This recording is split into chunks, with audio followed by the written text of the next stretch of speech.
Welcome to the John Doe Radio Show today, a Monday, the Mile High, a fantastic Monday as Mondays usually come.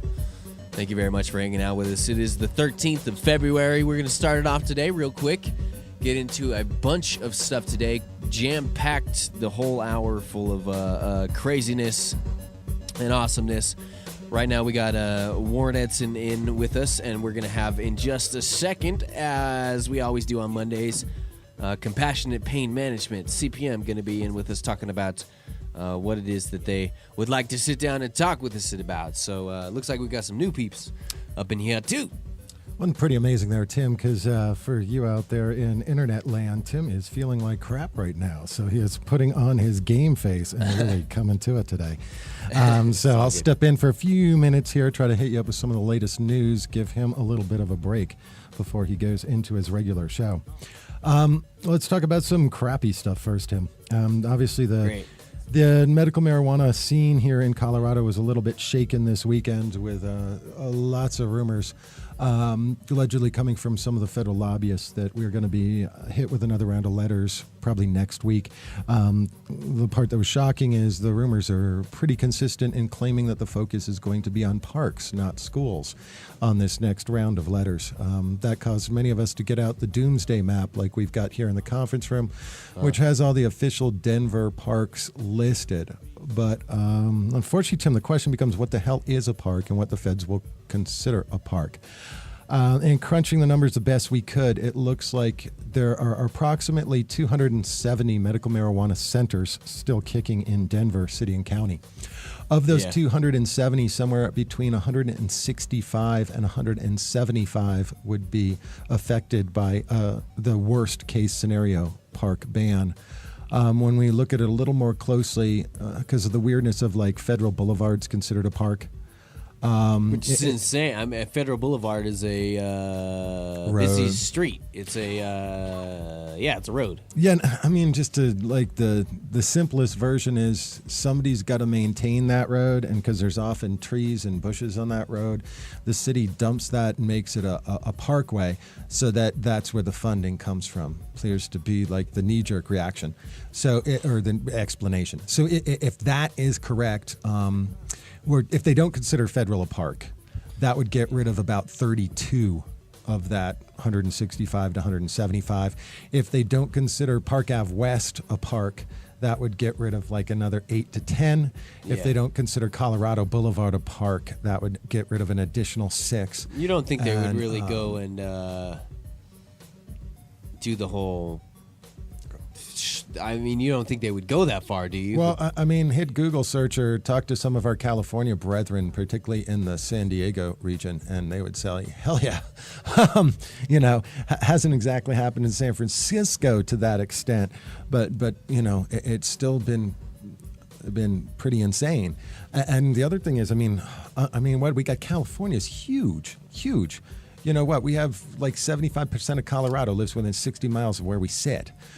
So if they come cherry picking people here, it's going to be relative to a whole lot, or it's going to affect a whole lot more people. And it would be harder to do it differently on the east side of town than you're doing it on the west side of town, like they're doing in, northern and southern California. Yeah.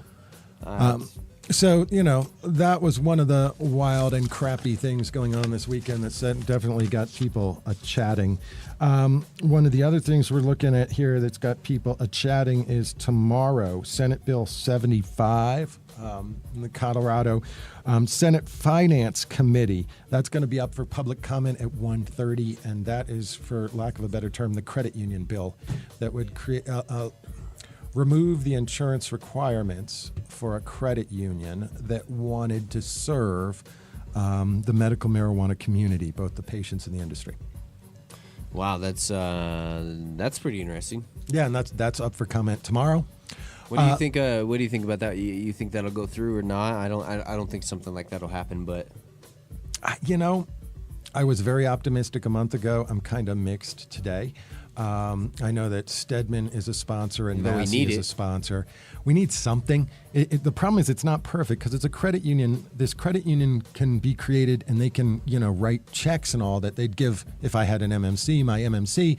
But Safeway doesn't necessarily have to accept those checks. And that's what's going to be interesting to see. Like if someone goes through the rigmarole of creating their own credit union and everybody joins. Rigmarole. I guess all they really care about is Med and the power company accepting the checks. But, it's got to be broader need than that. I haven't heard somebody use rigmarole in a wrong time, man. Or in a wrong way. I can't even talk today. I'm so damn tired. It is every other day on the John Doe Radio Show. But yeah, that's thank you for using that word. Oh, good. We'll add, to the listeners' verbiage anyway. It's a JDR-ism, sort of. And if somebody lives in Park County, be really friggin' aware of what's going on up there, particularly if you're a caregiver or a patient, because there's all sorts of, excuse me, chatter that the county council is going to adopt rules and regulations that would allow warrantless searches of patient and caregiver grows. And you're hearing me, not MMCs and OPCs and this whole industry side, but you're hearing me say caregivers and patients. Check out what's going on. That was the other buzz over the weekend. That's what I was tossing around with Log Home in terms of, what the hell? I mean, I can, and I hate to say this, but I can kind of see the city of Denver concerned about parts of town where the houses are like jammed against each other and where somebody might not have the greatest electrical and it might burn down a whole neighborhood. But for me, that's more about inspection, making sure the electrical's good than plant limits. Well, see, like where I lived off of Logan in Mississippi there, which I'd really love to give the address right now and serve that landlord a little bit of a taste of his own medicine of stealing money from me, but we won't go ahead and do that. That would probably maybe be criminal activity there. But where I lived, it was like, that area is like there is a lot of houses close together, and I can see where it'd be like people would have a problem with smells or whatever it is, and that's where those ordinances have come from. I talk back, I go back to the Denver City Council meeting that they had that one day where it just completely knocked out the whole caregiver thing, and the only person there speaking against it really that had any story of like, oh my God, my neighbors are growing weed. I was fine with weed up until my wife got pregnant. That there was this specific story. I remember it was like one of the only stories, and that changed everything. Well, I live in the points and have for a while where the houses are literally within 3 feet of each other, and all of them are over 100 years old. And Lord knows what the guy down the block's wiring is, and it could be original. So I can kind of understand it, but at the same time, our politicians need to understand that. Tim, some of the worst grows you've maybe seen in terms of shady electrical-wise are a grow between 2 and 8 plants. For real. It's people that are just like half-assing it. I mean, the people that are really trying to do the work and do good things are the people that are really sitting there and putting together right. I mean, if you put the time and effort into being a caregiver for 5 people and yourself and you're doing that thing and you got that many lights and you're dealing with it, you probably also invested the time and energy in doing the electrical right. Now, you're hearing me say probably, but, it's probably. I'm now legal for 16 plants and 6 ounces. Congrats. Was what his recommendation is, was it says, but, at least we got the recommendation renewed. I'm not going to start growing again, but... And when you do, don't announce it here on the radio. Anyway, the good news, good stuff, fun stuff. We had the 2012 LA Medical Cannabis Cup Awards. I love my homie, but yes, even when Chris gets out, we're still gonna call it a Barkowitz. Yep. And he's gonna know that. He'll understand that. So anyway, yes, getting on to fun stuff. Good stuff. We still got CPM. We are talking with Warren Edson. WarrenEdson.com is where you can go to make sure that you follow all the information that Warren's got. It's a fantastic website. Went on there last night. A criminal defense available inside this office. Family defense available inside this office. Dispensary.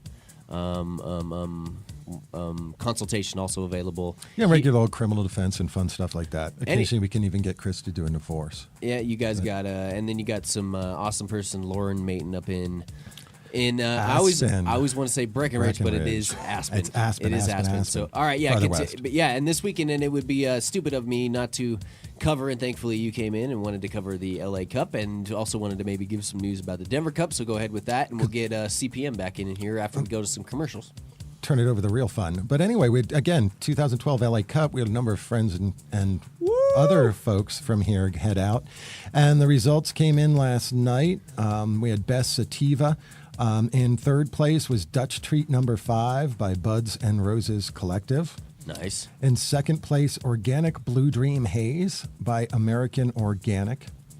And in first place, Sonoma Coma by Happy Little Trees. Again, that was Best Sativa. Happy Little Trees. I think I've heard of those guys before, of them winning possibly before. So I mean, that's.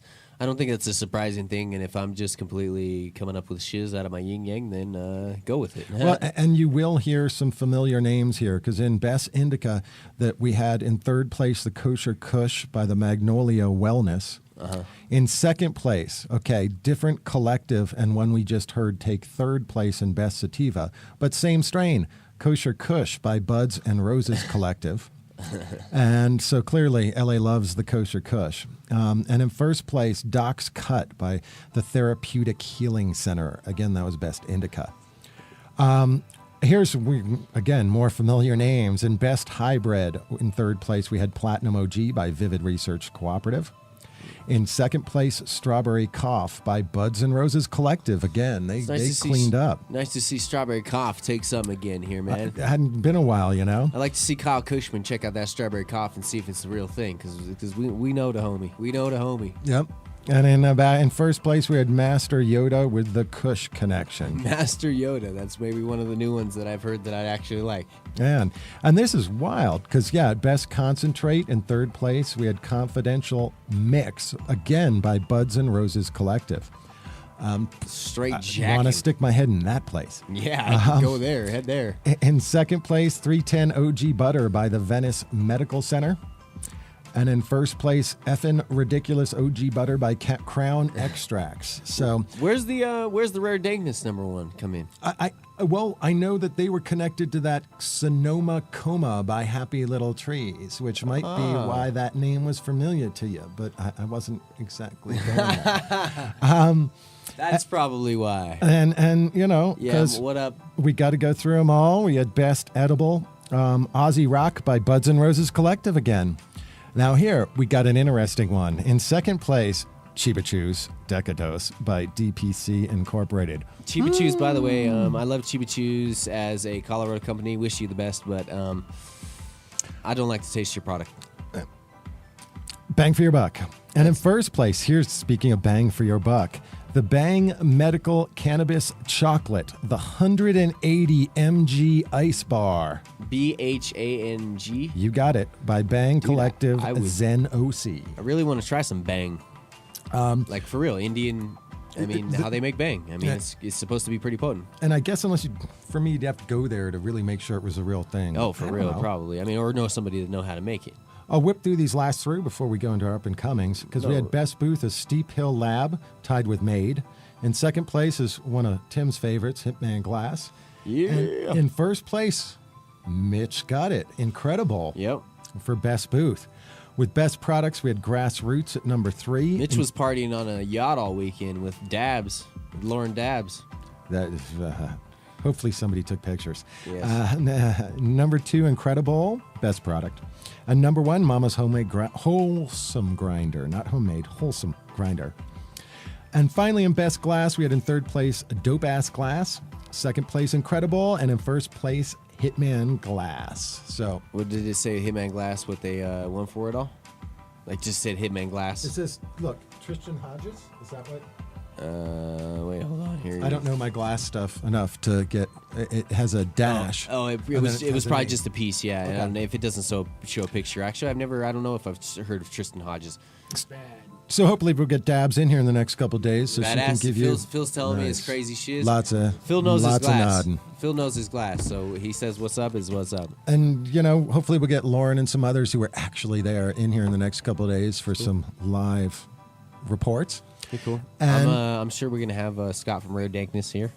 I'm sure he comes in once in a while, huh? Well, he's the Wednesday sponsor, so just in case people forgot. it is his day that he pays for. So whether or not he wants to come in or not, And then we'll have to we got a hell of an event coming up in here in Colorado that High Times will now turn its attention to finalizing, because on 420, 421, and 422, we will have the Cup here in Denver. you heard that right. 20, 21, 22 of April, my favorite month, my birthday, new birthday.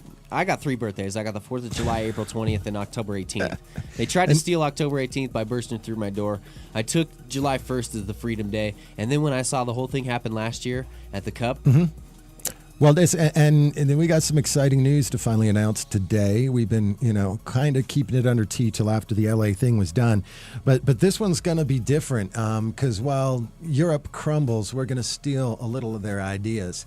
And this year, patients are going to be able to pick up their badges at a currently undisclosed site about a week before the event, because we're going to have Patients' Choice Awards here in Colorado, where patients are going to go into individual centers and get to try the strains that will be entered in the Cup and make their own choices. And we'll see if there's a difference between the patient's choices and the lab's choices. Same venue as last year on 421 and 422. We'll be at the Exto Event Center up in Upper Downtown.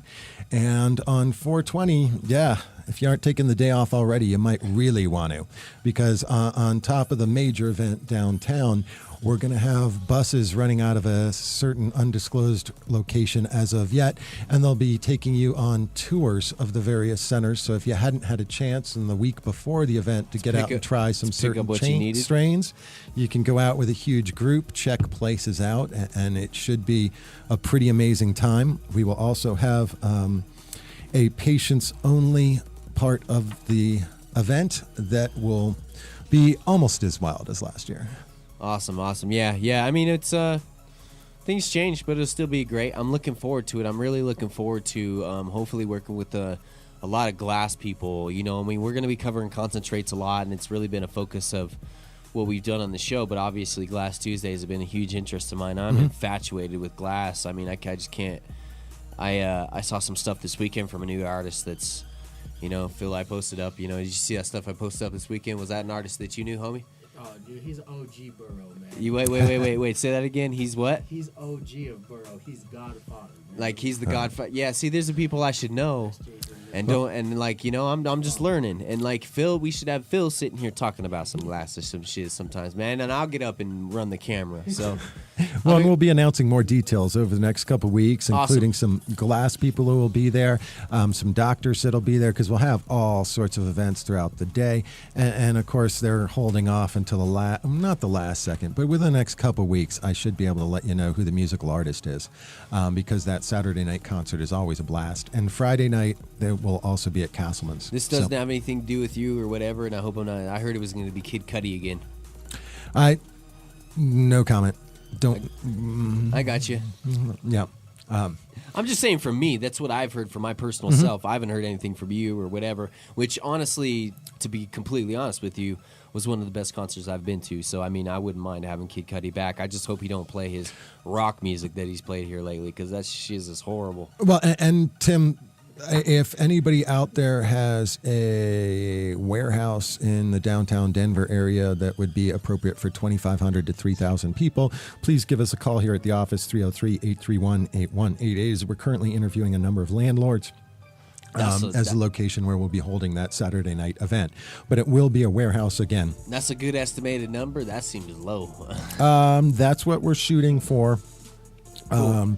They would prefer to keep it tight and feeling like there are a lot of people there than overshoot and have it feel empty. Yeah, no, I understand that. That's completely understandable. We're also looking for a more centralized location this year without it being a traditional club. Yeah, that was way the hell out there. Yeah, it's I've actually been to a number of events in that very warehouse. It's weird. Really? Yeah. That place was way the hell out there, man. But still, as many people showed up, and and then at the end of the night, we went, oh, yeah. We set up the leaf blower out in the back. And leaf blower happened this week. This little Atmos thing, they created a little special leaf blower Atmos. I saw pictures. No comment. I have to go into lawyer mode when that thing There gets may out. or may not be pictures of me with my face. May or may not. May or may not be pictures of my face just cover, like, you can't see my face. Well, the thing was, I like walked in there and I'm like, you know, I got a $300 jacket, custom made, blah blah blah. I'm like, you know, whatever, everybody have their fun, you know. But then I'm sitting there back thinking, you're an idiot. How can you pass this up? You would, no stoner in the world would ever forgive you for this. So I went back, stuck my face in there for a second. May or may not stuck my face in there for a second, and then walked out because I didn't want my coat. So I experienced that. I've experienced every single leaf blower that's happened here in the United States. Well, Tim, before I run to my appointment and these guys, you pay some bills and then these guys take over and talk about fun stuff, can you explain to your audience what the hell a leaf blower is and what you're talking about? People will, I think a lot of the people understand what the leaf blower is. If you want to check out what the leaf blower is, go to my Facebook page, and the pictures of just like fog and cloud of me standing, he Dvorin just bounced. He's like, you know what, no part of this. The leaf blower is what it is. All right, make a long story short. It is a backup air system that blows air for a grow, for whatever, and put on top of it is a Joel Halen blown piece with a water attachment to it that holds a QP to a pound of cannabis, and you light that, you turn it on. It's got a vent on the front of it, and you turn the damn thing on, and I'm not kidding you, within 30 seconds in a 10 by 10 room, you can't see in front of you. The only thing that's shitty about this thing is that by the time 5 minutes rolls around, you got so much goobers built up in your nose from the goddamn resin. Is crazy, you know? But then the other day, they created this brand new design where it was like this shotgun. It was like a shotgun, like straight fire, like firing out of like a stream of smoke. Like I caught it at the end, and I was like, move out of the way. I just straight moved everybody out of the way. I'm motherfucking John Doe. I don't give a fuck. Just stuck my face in that thing and took huge puffs and felt fine after it. But yeah, that's what the leaf blower is. Basically burning about, I don't know, anywhere from $2,000 to $7,000 worth of cannabis within 30 seconds to 5 minutes. Y'all gonna hate it, but you know what? Get off your ass and do something about it to get it in your spot. I don't care if you hate it or not, honestly. At this point in time today, had enough hate for this weekend, so I had fun. It's the reason why I tell you about it is that so you can bring it to your own spot, you know? So you can have this, all right? Move to Colorado. If you're sick of where you're living, you live in Podunk, Missouri, you hate your spot. You live in Iowa, you hate your damn spot. You live in Florida, you hate your spot. Save up some money, get the fuck up, move out here. Come and fucking hang. I'm dropping bombs because I'm wilding out today. Move out here, get out here. What's worth your sanity and your freedom? All right, it's the John Doe Radio Show. You missed anything that we talked about today live, anything that we've talked about before, make sure you check it out. Phil's laughing at me because I'm wilding out today and not giving a fuck. You the man, Phil. That's all I got to say about that. I got to thank Phil a ton for all his dedication lately to the John Doe Radio Show. All right, so anyway, JohnDoeRadio.com is where you can check out anything. Who I do give a fuck about is our sponsors, and the only reason why we sit here today is because of them. So big, huge, massive thanks to our people from Rare Dankness, Pam, Scott, Mark, without shedding some tears right now. And honestly, I mean, I feel that close to y'all that we've been with you since the beginning, homies. And I'm proud of you guys. Proud of my friends, man. So congratulations, bringing it out back to Colorado, and we'll clean it up out here. Check it out, Rare Dankness, 970-812-DANK. 970-812-DANK. We told you, Callie. We told you, Callie. We're proud of them, too. Definitely proud of him, all right? And that's no hate against Callie, all right? You created all this for us. Just fix your road. Pave your road, all right? Make it from a dirt road into a nice, solid asphalt road now. Get what you deserve, all right? This whole non-profit bullshit ain't going to work anymore. Do whatever you need to got to get it done. Or legalize it, fix it, do whatever, all right? And also, I can't forget big, massive thanks to our homie Mitch Shanasa from Incredible. Mitch has been with us longer than almost anybody, all right? And I literally, every time I see him, I give him a hug like a brother. This is fam, man. That's what it is. It's all fam, and no matter how hard it gets, and I tell you what, man, I've had a shitty fucking weekend. And I'm honest to God worried about continuing the JDR being able to continue how it is. But we'll keep it going. We'll be back, though. I ain't trying to fucking rain on these CPM guys parade. I don't even know what you guys want to talk about today. You got some special stuff to talk about? Oh. We got a new guy in here today. Who's the new guy? Lee, the garden gnome. Lee, the garden gnome. I've heard a little bit about you, buddy. I didn't do it. That's my answer to every single thing that everybody has to say to me. So anyway, all right. Anyway, I'm not trying to be a bummer, y'all, today. I haven't slept, and we'll let these guys get in and get some great information.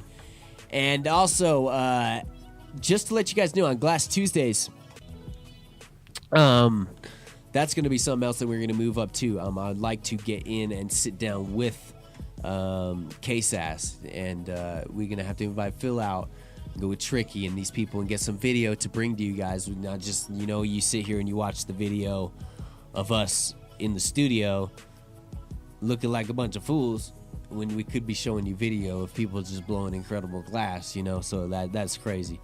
We're working on it, and as long as I can keep the show going, shit, man, they wouldn't. Anyway, it's the Genre Radio Show. We do it live. genreradio.com. Compassionate Pain Management with us. 2 locations, Lakewood and Louisville. We'll get back with information from them on where you can contact them and get in and visit them. What's that website? CompassionatePM.com. That's what I thought. CompassionatePM.com. All right, tell them the JDR sent you. We'll be back. This is the Genre Radio Show. Mad love to everybody that supported us. We'll be right back. Sea level. How much higher can you get, John Doe?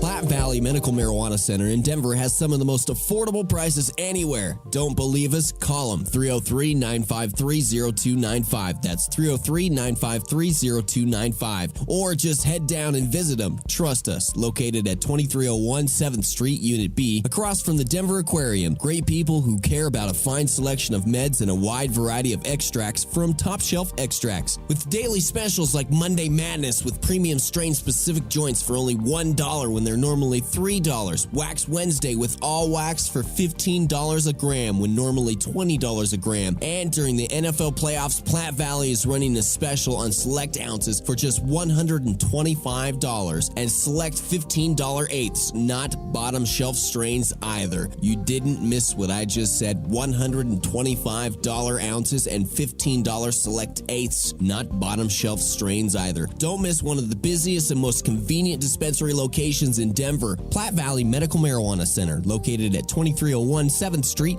Unit B, 303-953-0295. And until January 15th, everyone gets patient prices at $25 eighths and $150 ounces. Platte Valley Medical Marijuana Center.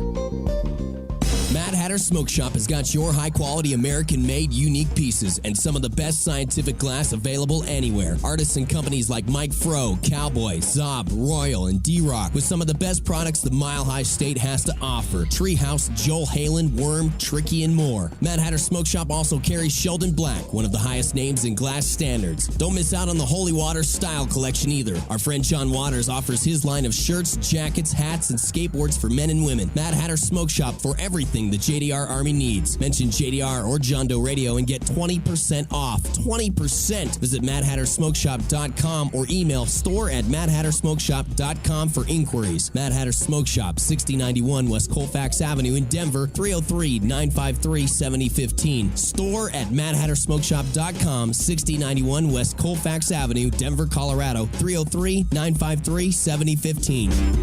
Trouble with the law? Or maybe you're looking to start a medical marijuana business? The law firm of Edson, Mayton, and Matz can help. Attorneys Warren Edson, Lauren Mayton, and Chris Matz offer a wide range of criminal defense-related assistance and cannabis legal services. Call the team of legal professionals ready to help you or your business out today. 303-831-8188. That's 303-831-8188. Or check out the website, WarrenEdson.com. That's WarrenEdson, EDSON.com.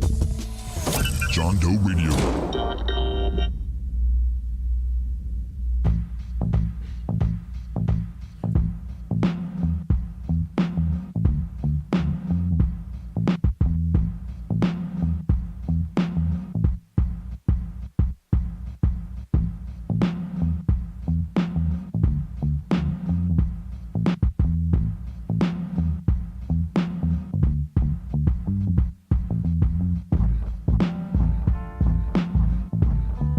Hanging out with the John Doe Radio Show. Thank you for chilling out with us. The Compassionate Pain Management Center, CPM. Actually, I should just say CPM, because it is not like it's not like the Compassionate Pain Management Center, even though it is the Compassionate Pain Management Center. Where you guys located at? You got 2 locations in Lakewood and Louisville. 1585 South Quail Street in Lakewood. And hold on, let me pull up some stuff here, make sure that I got things straight and I don't give anybody some bad information here. 1116-7 West Dillon Road in Louisville. Is your mic on? I don't think so. Barely. Hold on, what the fuck is going on here? What has happened with this situation in this? Check. All right, just get up on it there and we'll be good. Check. Oh, I know what's wrong. Someone had it back. No, wait, Hello. wait. What's wrong with your mic? What all of a sudden? Check. That's weird. All right. Talking to it. Give me a check here. Check. If I'm right up on it. I can hear you. Yeah. Okay. I can hear you too. Anyway, something interesting happened between the commercial that fucked up my whole roll there, and it Anyway, Compassionate Pain Management Center. 1585 South Quail Street, number 13B, and in Louisville, 1116-7 West Dillon Road on the southwest corner of West Dillon and McCaslin. Make sure you call them, Lakewood 303-232-3620 or 303-665-5596, and that's where you can catch them in Louisville. All right, some great people, and from what I understand, you guys have started to pick up the top shelf extracts. Yes, we did. That's really cool. Have you got any in yet? Have you got to be able to check it out? I haven't yet. I got to see some of it, but I haven't got to check it out. But I saw it on the shelf, and it looked really nice. Was it wax or was it the new? Well, I think I saw some butter, some oil. Yep. We have with us sitting here with us chilling a brand new introduction to the John Doe Radio Show, and that is the Garden Gnome. Hello. Is that just that's what we call you, the Garden Gnome? I've been called worse. That's cool. I'm perfectly fine with whatever is good. So if you hear that voice in the background, you hear that extra whatever, that is who we're talking to. So anyway, continue. Well, what were you saying there? Oh no, I just was saying that it looked like real nice stuff. The oil. Yeah. The new oil and butter that From they have Top the Shelf. Top Shelf. Thanks for the hookup. That was huge. Yeah, man, I appreciate that. And it's not a lot of times that I would sit there and I would say, hey, it's good work. Yeah, for sure. Go out of my way to be like, hey, this is something I really feel that you guys should really look into. So I'm glad that you did. And in the future, honestly, hopefully, I think that all Top Shelf extracts are going to be working with is this shatter. So it's like sort of this shatter, and as they start to perfect stuff, it'll become this just incredible product. Wow. Just incredible products. I like the wax. I'm a big fan of the wax and stuff. But this shatter that I've tried this weekend is amazing. Have you guys seen shatter at all? No, I haven't even seen it yet. I mean, what's besides wax? What have you seen? Oh, it's pretty much like we're saying. You got the different types of waxes and oils, butters. One of my favorites and stuff is what was that golden stuff that we had? I don't know where you had it. I've seen some amber crystal hash before. That's what I'm saying. Or amber honey crystal hash, something like that. Yeah. I think you're just not talking into the mic or something. I think I'm just being a mic Nazi right now or something like that. Because you're trying. No, it doesn't. Doesn't sound like I'm picking it up at all myself. I know. Well, you turn your head and like the stupid mic is not omnidirectional in a certain point. So like, if it's not like face towards you, it's weird, and it's in a position to where you're trying to talk to my man Roper here, and like Yeah, it's just If I'm pointing right at it. Yeah, you're good. You're good. I'm just being a mic Nazi. Yeah, I know that it's like slowly picking it up, and it might be hard for people to. Anyway, holy crap-a-moly! It has been a crazy day. Crap-a-moly. Crap-a-moly! Holy crap-a-moly! Is that the new Atmos? This is the brand new Atmos. What? All right. Let me see. I've got the old one. This is the brand new Atmos. This is this Atmos, which Looks like a lipstick. it does look sort of like Lipson, but that's because I got the red. But the difference is with this Atmos. Let me show the people up there. Like that's with the top off. That's a container up top here. You put your own in That's it. the cartridge. That right there, that up top there, you can get like a 1 or 2 gram cartridge, and obviously it looks empty, which makes me very sad. And Oh, you can see these ones, huh? I'm very disappointed. You can add your own. Yes. You can put your own in there. Yeah. Check it out. Check it man. out. Right there. You take that top off, opens up a little bit hole. You Yes, you drip sir. your oil in there, put it on, Oh. push that thing for a couple seconds. Yes, sir. There we The go. old one, you couldn't use it yourself. Reuse it. And load your own. And I'm not getting a very good hit off of it because there's nothing in there. But trust me, you can puff with it. Nice. You can puff with it. So yeah, big thanks to the Atmos guys. It's just Nice. finding the Earl to be able to rock with it. That's the whole another different topic, you know. And it's got to be for it to work. Honestly, I mean I don't know. This is just for me and my experience with the Atmos. Which, by the way, everybody, if you would like to check out the brand new product that's available, and we just had the VIP launch party here at Hood Lab. There'll be a special Colorado launch party coming up at Hood Lab too.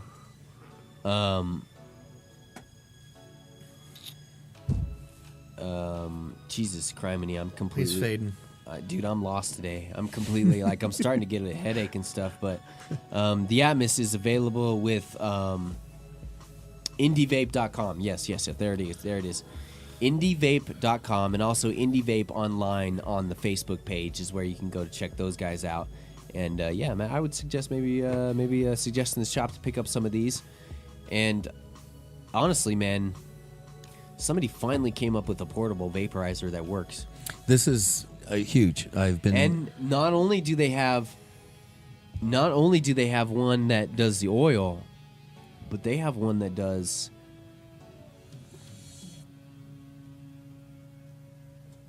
Your mom?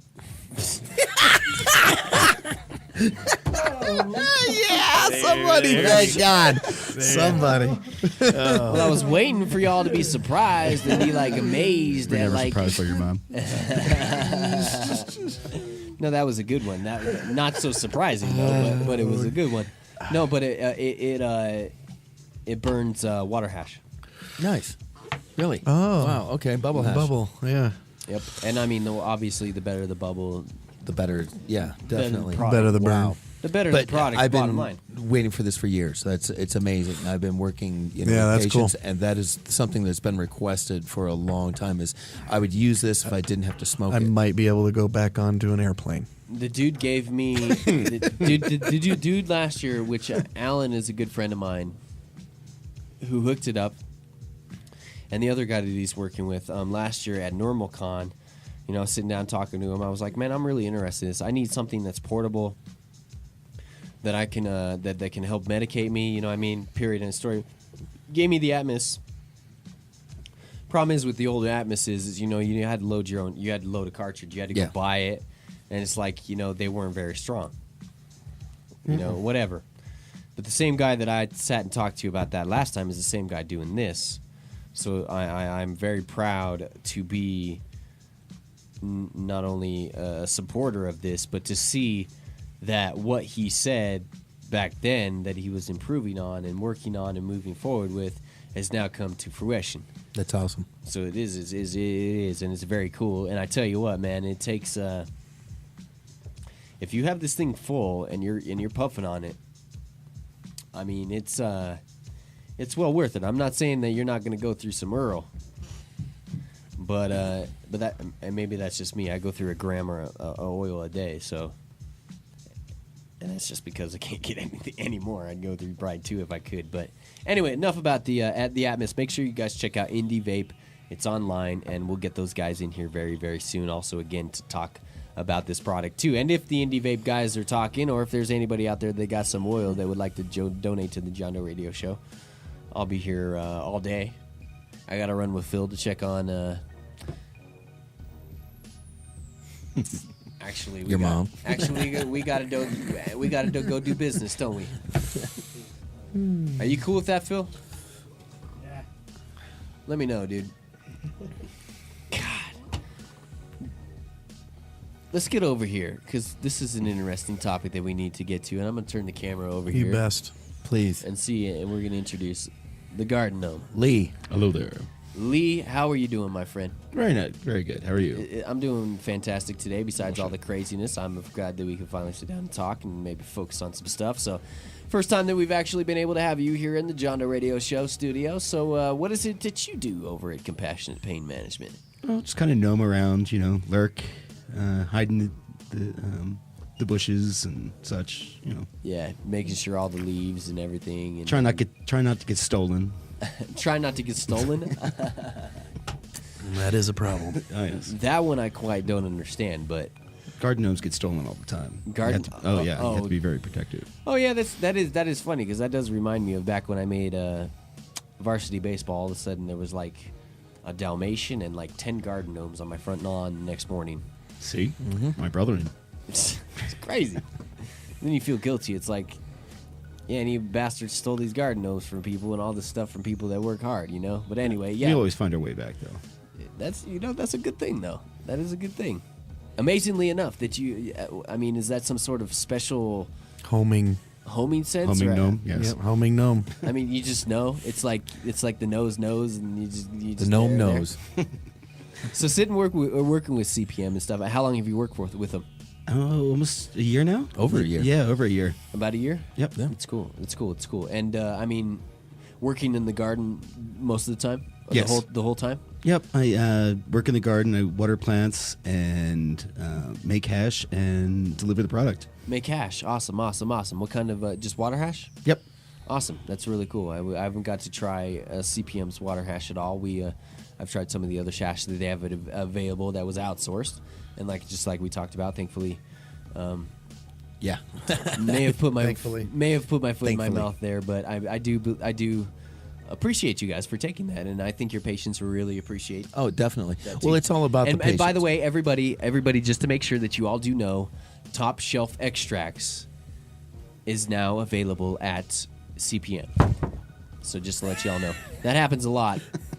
Until we can get the goosenecks, don't feel bad, man. Honestly, just be happy that it didn't fall into your lap. This Actually. mic has done before, and cajoned people, like straight cajoned them and been like, "Oop, Rochambeau. yes, I go first." So yeah, working in the garden and all that stuff. So before you got involved with, on Mondays is what we like to sit down and talk with, is not only just about promote CPM and everything that you guys do there, but also get involved with the people that are a part of this business and the inner workings of everything, and find out personalities. It's quite interesting how we've ended up with the people that we've ended up with, and the personalities and the interesting things that have been brought in here, with the deities. And Well, we're hoping to be able to get you, like you're saying, a view out there to everybody of what happens all through our place. what's the Trimisweetus? Yes, Trimisweetus, the punk. Yes, Trimisweetus. You got Trimisweetus. You have the garden gnome and all and everything that comes with that. It's quite an interesting situation. These are interesting people. Well, it's interesting with the industry is we're being required to be vertically integrated, that, we have to produce our own product all the way, to sell.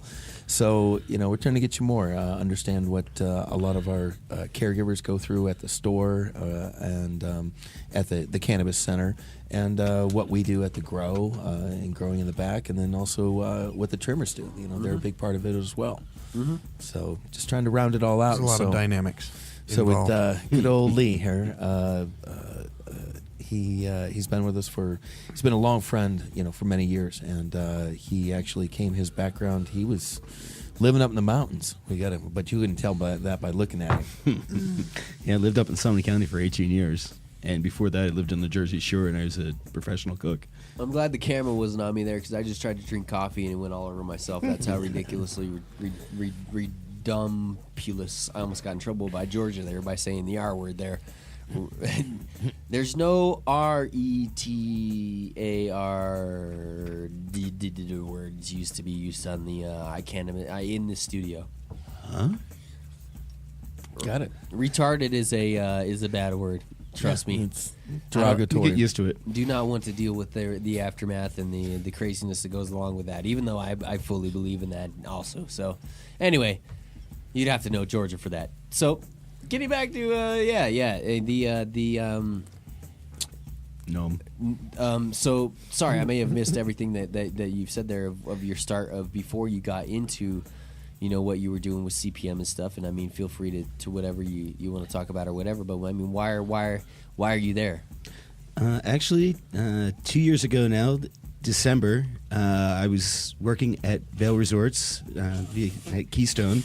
Wow. And yeah, I was there for 18 years, and I was kind of over it. I was kind of over the scene. And dude, I lived in Steamboat and Craig for 6 years, and honestly, looking at you, I don't doubt it one bit that you lived in a ski town. Oh yeah. Did you ever go to any parties at the schoolhouse in? No, never really. In Steamboat? Never. I heard about it a lot. See, that's where people get invited to places that I didn't get invited, and then there's like some big wigs and other places that. I mean, that's the new Aspen. That's where all the celebrities go and hang out sometimes, man. Yeah, so much Sean White I did get to see offhand one time and didn't get to talk to him. But anyway, as you were saying, continue. Yeah. Sorry. Oh, no problem. I interrupt badly sometimes. That's okay. I'm from Jersey. I like this guy. But yeah, I was working up at Keystone and pretty much over the whole Keystone thing and was ready to quit. And I went and did my last testing still had insurance under my belt. And I found out that I had chronic myologic leukemia, which sounds horrible, but it's as far as leukemia, it's the best leukemia you can get because there's 3 different drugs. Wait, say that again. Say it so you have. It's the best leukemia that you can get. Right. Roper's It's laughing. the lesser of the evils. Say that Right. name. Okay. Say that name again. Chronic myologic leukemia. Chronic myologic leukemia, which is a form of cancer. Yeah. I mean, obviously, Oh, yeah. leukemia. And I would have had no clue. There's no warning signs until the 4th stage. And I found it in the very beginning of the 1st stage. And where does it? I mean, how does it attack? What is it doing? It doesn't attack. It just overproduces white blood cells. So they eat all the red blood cells. It eats all the and That is a funky form of cancer. yeah. That And doesn't I would have even- that- never known about it that if doesn't I e- didn't want to quit my job. That doesn't even seem like cancer, and maybe I don't understand leukemia. Maybe is That's all leukemia is. Is it eats up your red blood cells? Right. Yeah, it's leukemias are. How did I not know that? They're blood cancers. They're different forms of blood cancer. Dude, I just got the chills because it's like it's like Scary. Dude, I'm an advanced biology type of guy, and I pride myself on being great with biology and being just dumb as a rock with math. But Well, it usually has to do with mutation with the white blood cells of usually an overproduction of them of some kind, or like we're saying, even some not at all. why you just brought me back down to earth, man? I mean, honestly, everything that happened this weekend, all the stuff is nothing It was compared. kind of a wake-up call for me, too. It's nothing compared to that. And we have Scott from Rare Dankness in here. And why I start to maybe shed a tear when we talk about Scott from Rare Dankness and get emotional is because Scott went through cancer himself too, man. And the fact that he's won the Cannabis Cup in Amsterdam, the fact he's won, a cup now first place in California, in Colorado. I told you, Cali, no hate. Come out here and we'll do it too and challenge him too. But it's like he made it through that and is strong, and it's like, and Pam, has been sitting there with him through all of this and all the other stuff that a families go through and are supposed to be there through, and it means a lot to me, and it means a ton. This drug, this medicine is not bullshit, and it's for real, and it really frustrates me, and it's really dumbfounding on how there can be people out there that just believe that this is a recreational joke of a system that we're running into here, man. And I mean, continue with your. So you found out when that you had leukemia? 2 years ago, December. 2 years ago in December. Yep. And so what was the approach for that? I'm on a drug called Gleevec, and I've been in remission a month after starting it, and I'm in remission technically right now. My numbers are up a little bit, but I'm going to start juicing. I'm going to be raw going cannabis. Yeah. Yep. I've been hearing a lot about that, and here's the thing. There's a guy out, and I just want to write to the chat room, make sure everybody's paying attention to this convo, because this is an important conversation that we're having here. People have wanted us to have patients on before, and this is a great example of, a patient of a story, that we've never heard before, and some more things that we can also maybe talk about too. But Jason Love here with Cannabis Health News Magazine, I think, was one of the people that we were talking to, and he was talking about juicing that stuff, and it's like, I don't know if I would be able to juice cannabis and then just drink it straight. It would have to be something, I would have to add a flavor to it or something. Or is that something that you he's a gnome. He'll eat anything. You love it. He's an Especially your mom. Yeah. I love your mom jokes. I love them. Yeah, they got a pretty good workout at CPM, and actually they got even a higher or bigger workout before I started working with CPM. Me and Sean had this year and a half, 2 year back and forth with your mom jokes. Dude, it got brutal. After we had, I was slightly concerned on last Tuesday about having a Christina Sasser on. A little bit worried. I mean, I was not. Did you sleep with your mom? You didn't. I got in trouble on the radio on the show here with my mom joke. That would be interesting. I would maybe like to watch that, putting my foot in my mouth, and she's gonna probably slap me the next time I see her when she says that. But if I wasn't interested completely in somebody else right now, because Christina Sasser, glassblower, amazing woman. Why would you not be blown over by her and amazed by her? But where I was even going with that, I don't even know. I don't even know, dude. Honestly, she's beautiful. It's easy to get distracted thinking about her. There was something I was gonna say about the days or something, and I don't know. Maybe the chat room can help me out with somebody. Patience. The past 24 hours, I've been talking with people, and I've been telling them, look, there's long conversations that I've got to have and sit down and deal with right now. Just please pay attention to them, because if I get off into long talks, I'm not going to be able to bring it back. I'm that much tired. I'm that much out of it. This new medication I'm taking is, put me on this different level of just different spin. Anyway, all right, going back to the patient situation here. So 2 years, you've been taking this medication, and after 1 month after you started taking it, it was you were in remission. Correct. So, which means that tests, everything else showed that your red blood cells were stopping being attacked by your white blood cells. Correct. Now, is this something that the medicine that you take, and that you have to be involved with? I mean, is this something that how long do you have to take it? Ever. Forever. This is something you have to deal with for the rest of your life. Yep. How does the medication make you feel? No change whatsoever. The only thing I can't do is have grapefruit. I can't eat or be around grapefruit. I can't eat grapefruit with my Valium either. The first time I've told anybody that I'm taking Valium here on the Jonah radio show. So, I mean, I'm being open along with you here, too. So, I mean, it's not something I necessarily want to... because if you take it, then you have to double the medication that you take. And it's already pretty damn expensive, isn't it? Yeah. If I didn't have insurance, it's $8,000 a month. Jesus. Yeah. Which is... That makes me sick. That makes me sick as a And there's no generic.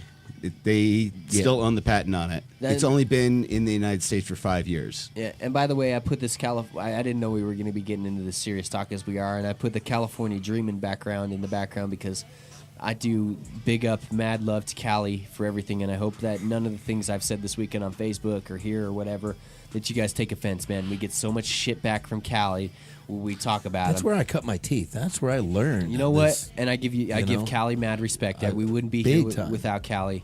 There's some things that need to be changed. They led the way. They're the ones to change. If if California had not started the change, we would not be where we're at today here. But in now we Colorado. are. But now we are. But now we exactly. are. But we can't waste it. We can't fuck up the legislative things. We've got to make sure that these what Warren came in and he talked about. Dispensaries being able to make sure that they get money and financing is one of the biggest things that is knocking dispensaries out right now. Yep. They don't have money. One of the biggest things that I go to advertise. I mean, I'm not kidding you guys right now. I'm not kidding you. Here's the people that pay us for money and who I really give a shiz about out of the 30, 40, 50, 60, 70, 80. I don't even know how many people we've sat and talked to about getting money from, but a cut above Compassionate Pain Management, Mad Hatters, we have a trade with. We lost Pink House. Rare Dankness Seeds pays us. I mean, that's it, and we can't keep it going off of that. We cannot keep it going off of that. We just can't. And it's not the dispensary's fault that they don't have money, that they can't support us, that they can't do what they need to do, that they have to sit here and they have to wait. They have to wait for harvest. I think I may have left Platte Valley out of that too. I mean, and it makes me sick and it's frustrating. We're getting off the topic of your medicine, and I want to go back to it. And I want to also make sure that we have enough time to take care of Phil and what we need to take care of with business after this to be able to make sure that the show goes on.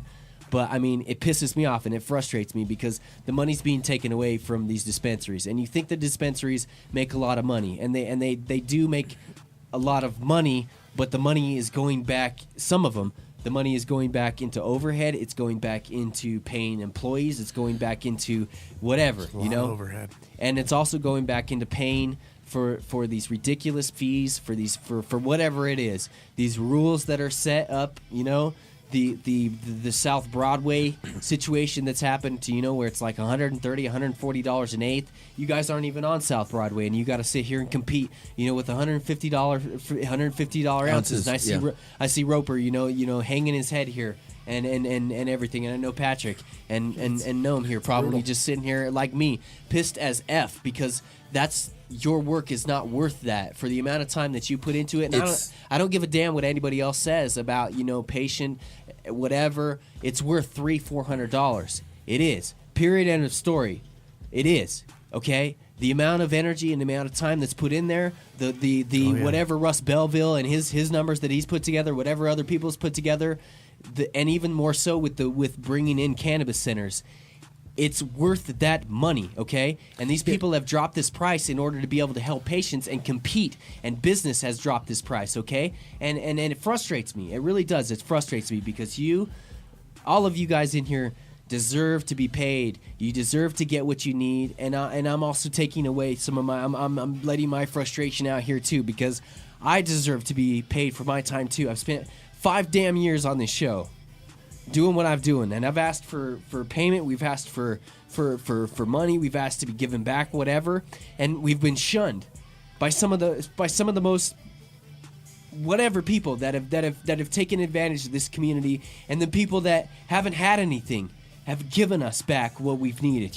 We sit here, we see what Adam Dunn, Duke Grows, Grow Wise, Handmade Apparel, Edson Maiden and Mats, Run on Grass, Little Man Hosting, Mile High Wellness, all these people, that have been with us for years, giving us everything that they possibly can to give us to keep us going. But then there's other people out there that don't give a shit.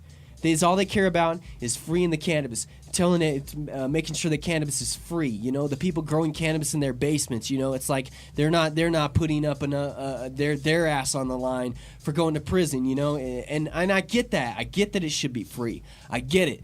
But get in real life here, all right? Step into the... It's the same thing to me. And I'm sorry for going off here. I am. I'm pissed the fuck off this weekend about how people have been treated in this community. I made up with Miguel Lopez this weekend. And as for many as you people know how much pissed off I am with him and the situation that we've been through and what we've dealt with, and I'm sorry, Patrick, I always constantly cut you off, and I really do apologize. You're a radio dude, and you deserve your own show. You really do, man, and I wish that we could get that in there. But honest to God, man, I'm worried about keeping this fucking show going, and I'm worried about keeping everything else with the friends good, and taking care of business, man. And like you sitting here telling the story, it's like, what's your name again? Lee. With a gnome. Lee, and I hate calling you gnome, and I mean I know you love that and stuff, but it's like that's why I started this. I don't give a shit about the money. It doesn't matter to me. What matters to me is keeping Chris Markowitz out of jail, keeping me out of jail. Mark Emery's birthday's today. It fucking kills me that he's in jail, and he's the reason why I sit here and do this. Go on with what you say, because I gotta catch myself here, man. I'm pissed off. It's and it's good to be. It's time. It's kind of getting to that point now where we need to start getting mad about this. We've been letting them control us with this. I'm pissed the fuck off at Normal, and I'm sorry I interrupted you again. I am Normal cut us off. Normal cut me off for no reason. For really no reason other than the stupid bullshit that they got to sit here and deal with Warren, even though he didn't do a damn thing. Not a damn thing. And if you'd have seen the private emails that sent between Paul and Warren and Ellen St. Pierre, you know it's bullshit. You know what? You know, other than an email that was sent to me by Russ, other than cutting me off, they didn't come to me and talk to me about, you know, can we work out a deal or whatever, you know? And then, you know, the way I was treated when Normal Con came in here, the reason why you guys as John Doe Radio listeners didn't get any coverage, we got disrespected. Straight, flat disrespected, and I'm sick of it. I'm sick of MPP, the Rob Campea situation that happened. He should have been booted out when it came time for him to be booted out. And the situation that happened there, Patrick, go. Sorry. No. It's all good. It's It's what this radio show is about. It's about there now, getting the voice out there, letting people know of what's going on. I'm angry too.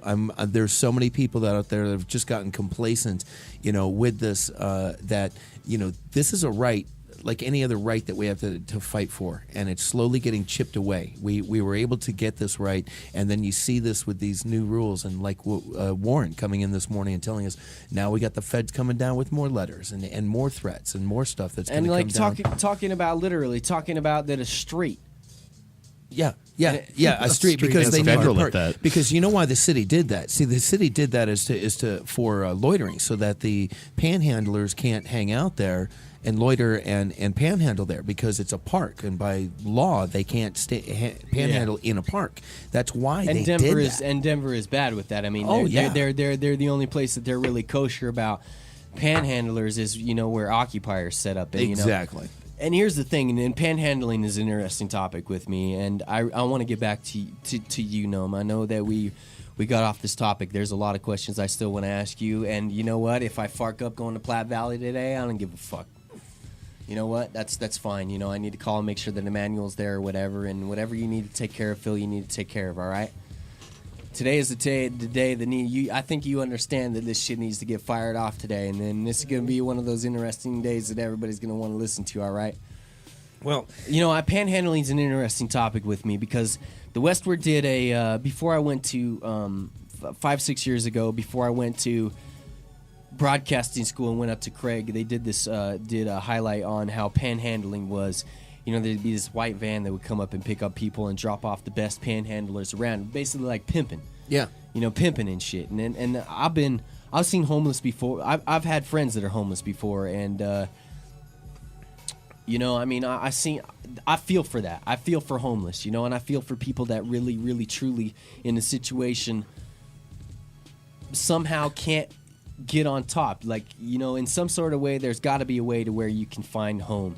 You know, rent, whatever. You know, it bugs me that people panhandle, but also at the same time, like, I don't mind giving them money, you know, because at the same time, and here's the deal, rather than giving them money, and I don't give a shit if I say this over the air, whether it's illegal or not or whatever, you know, I'll save up my joints or whatever. When I'm smoking a bunch of joints, I'll put them in those little medicine things, you know, if somebody's like panhandling or whatever, you know, like this past whatever, I gave like three things to Scott to bring down the occupiers, and they're just joints, you know, like, give it to them. And it's like, you know, that's a relief.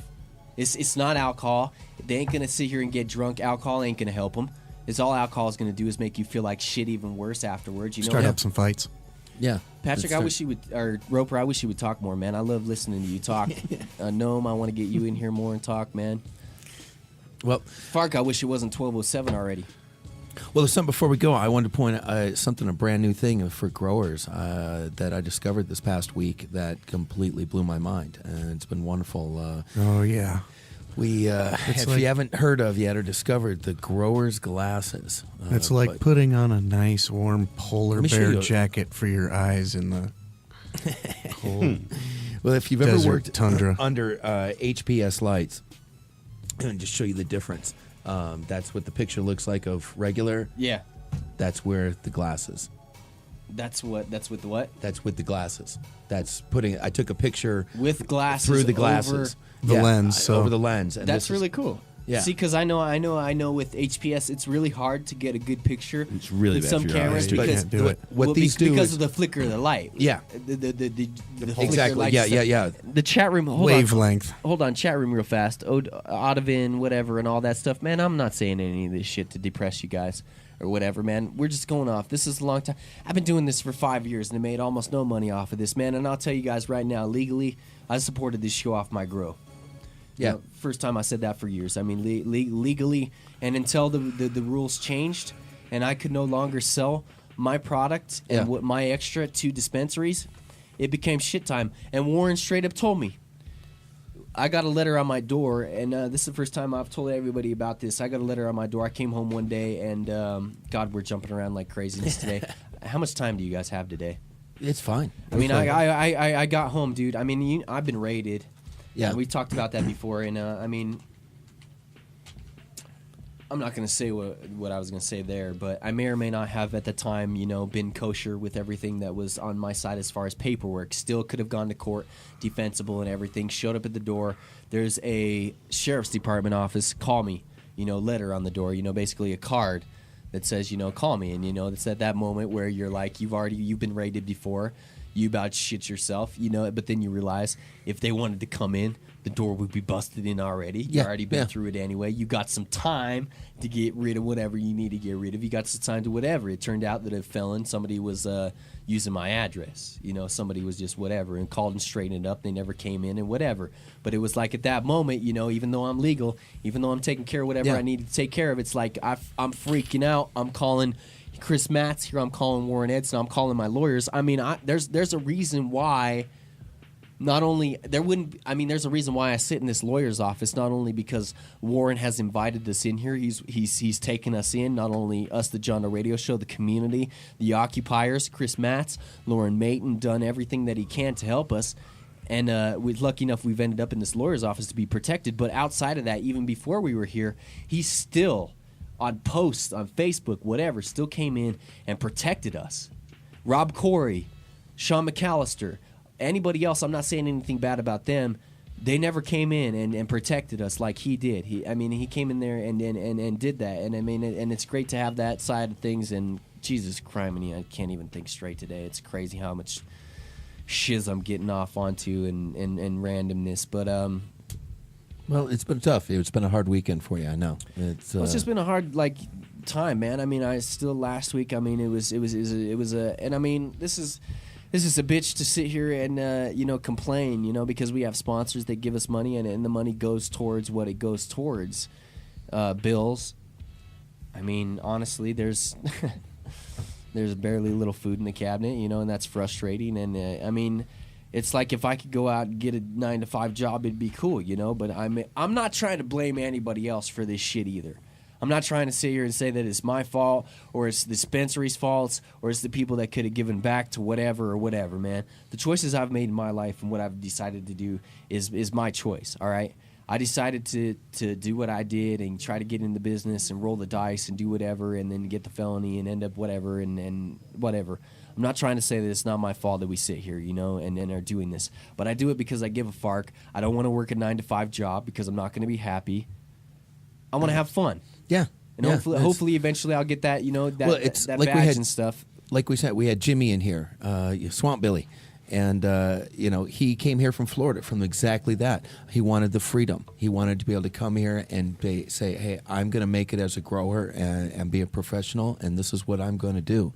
And he came out here, and he worked hard for a few years, coming up with it and starting out kind of the way you did, where he was a caregiver and growing for patients and selling his excess to the dispensaries and started to develop a name for himself. And he always produced good stuff for us, and that's why we gave him a chance. Yeah. And it's like I'm saying, it's this dream. It's of everybody. You can sit here and go through every single one of our employees at CPM and hear every one of them's got a story. every one of them. You know, Lee's just another example of someone who decided to get into this industry, and it wasn't to get rich. None of us are rich. None, you know, we're not. You know, we live paycheck. Definitely not. You know, I mean, unless you had money and you coming in here and you had investors, and you know, it'd be great. And like, honestly, the awesome situation here at the JDR would be, you know, if we could get like.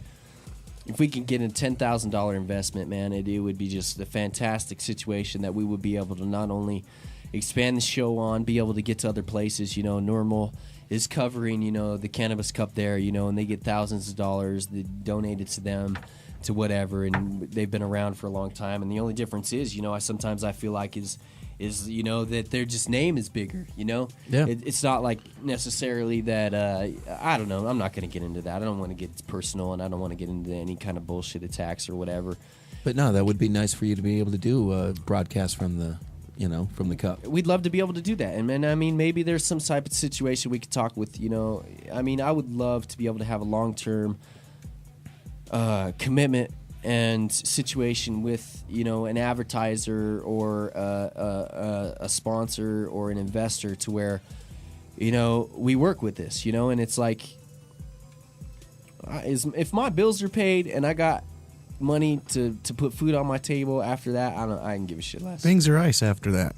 You know Things what? are ice after that. Yeah. It changed a couple years ago from wanting to be rock star, radio DJ. I wanted to be a lawyer. I wanted to, you know, go and do that thing. And then it was like, oh, what the hell? I can never picture myself going to school for that long. And then all of a sudden I rear-ended this bus in front of the Ohio Center of Broadcasting at like 5 miles an hour. And it's either that day I'm deciding to either go to the military academy or military school. You know, my grandma's begging me that day not to do it. And then I'm like, look down at my phone and look up, and the bus stops. And, you know, it's like I'm driving a Dodge Neon, and like less than 5 miles an hour, it like looks like a tin can on the front of my car, just completely, you know, like Folded up, and like the dude doesn't even know, you know. And I step out of my car, and he like starts to pull away a little bit, and I like waved, and he stopped, and he's like, oh, the only reason why I stopped is because the guy in the back of the bus said you might have rear-ended me. And I'm like, there's nothing left on yours. He's like, dude, he's like, your shit looks kind of fucked up. He's like, I ain't calling the cops. And I'm like, psh, I ain't calling the cops either. Well, no, because that means he has to go down and be drug tested, and Yeah. you know, and accident reports, and you know, everything else. Yeah.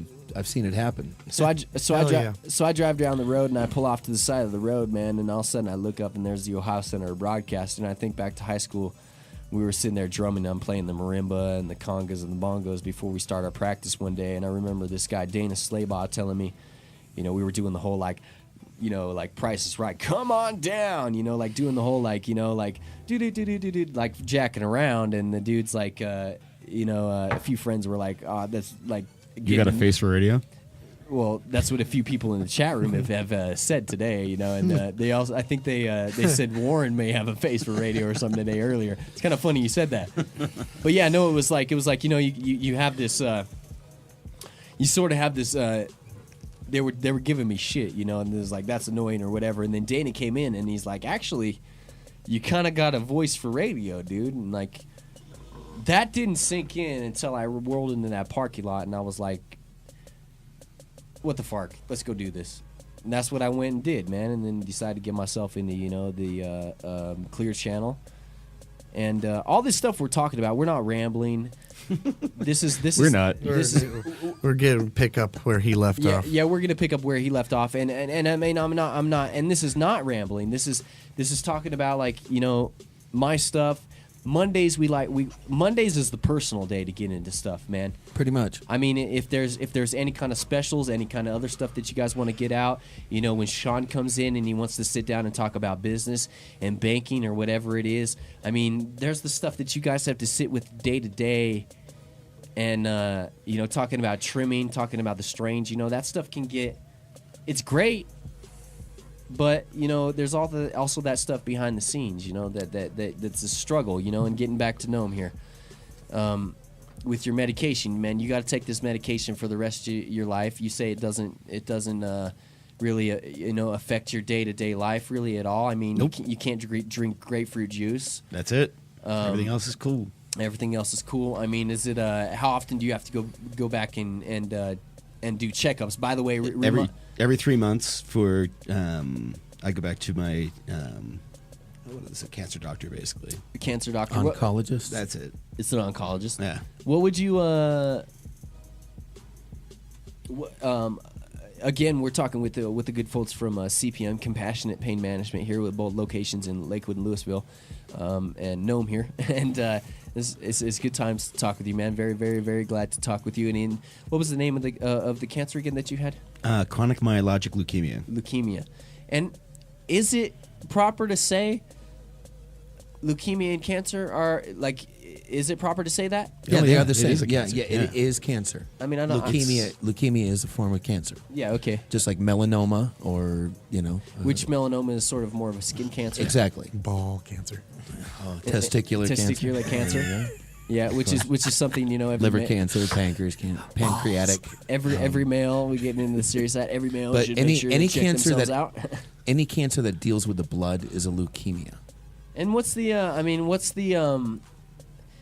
In I guess fighting that, in doing that, what's the difference in a leukemia type cancer than maybe?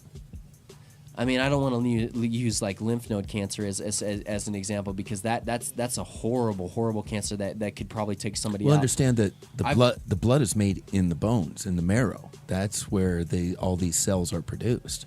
So that's where a lot of maybe the cancer is stemmed from, and it comes from. Exactly. Yep. As in the production, what happens is cancer is basically something mutates. Okay, and so cancer is a cancerous cell. Is and one of the reasons why they can't figure out how to cure cancer is because they can't figure out that step of where that cell separates and how that why it sort of mutates as it's separating. If we could figure that out, we'd be able to probably cure cancer. Well, there's different, they're saying different free radicals and that was back when I was in advanced high school biology too. That may have changed. That's like 10 years ago. So. Well, there's several different things that can cause through life of what can trigger and turn on. Everybody is susceptible to have cancer. Everybody is.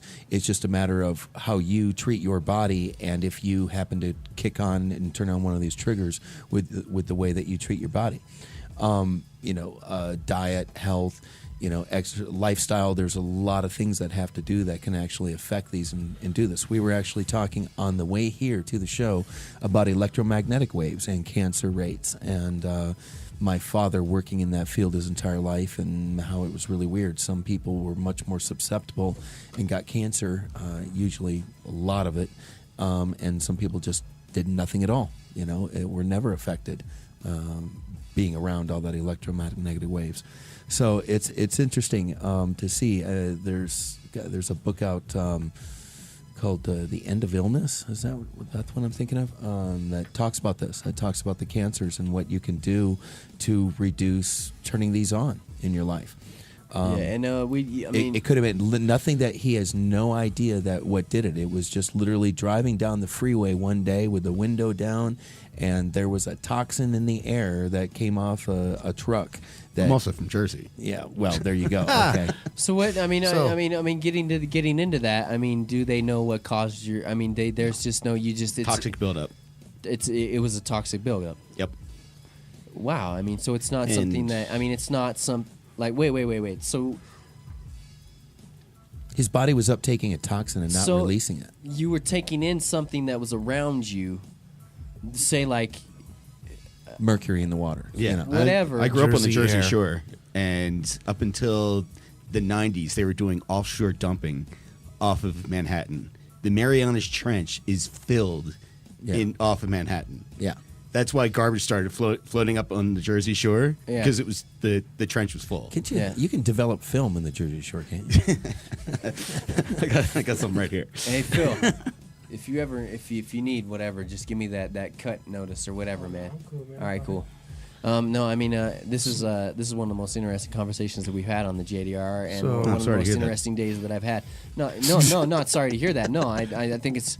No, it's fantastic because it's I'm learning a lot here, and I think that it's important. It really is. It's important to what we do, and we can see here. We can talk about glass. We can talk about seeds. We can talk about strains. We can talk about all that glamour. We can talk about all that glamorous shit, man. And the bottom line is, and the reason why we have medical cannabis laws is because of of AIDS and cancer. It was very interesting when need Lee to came to dispel me. that. It's not all that glamorous.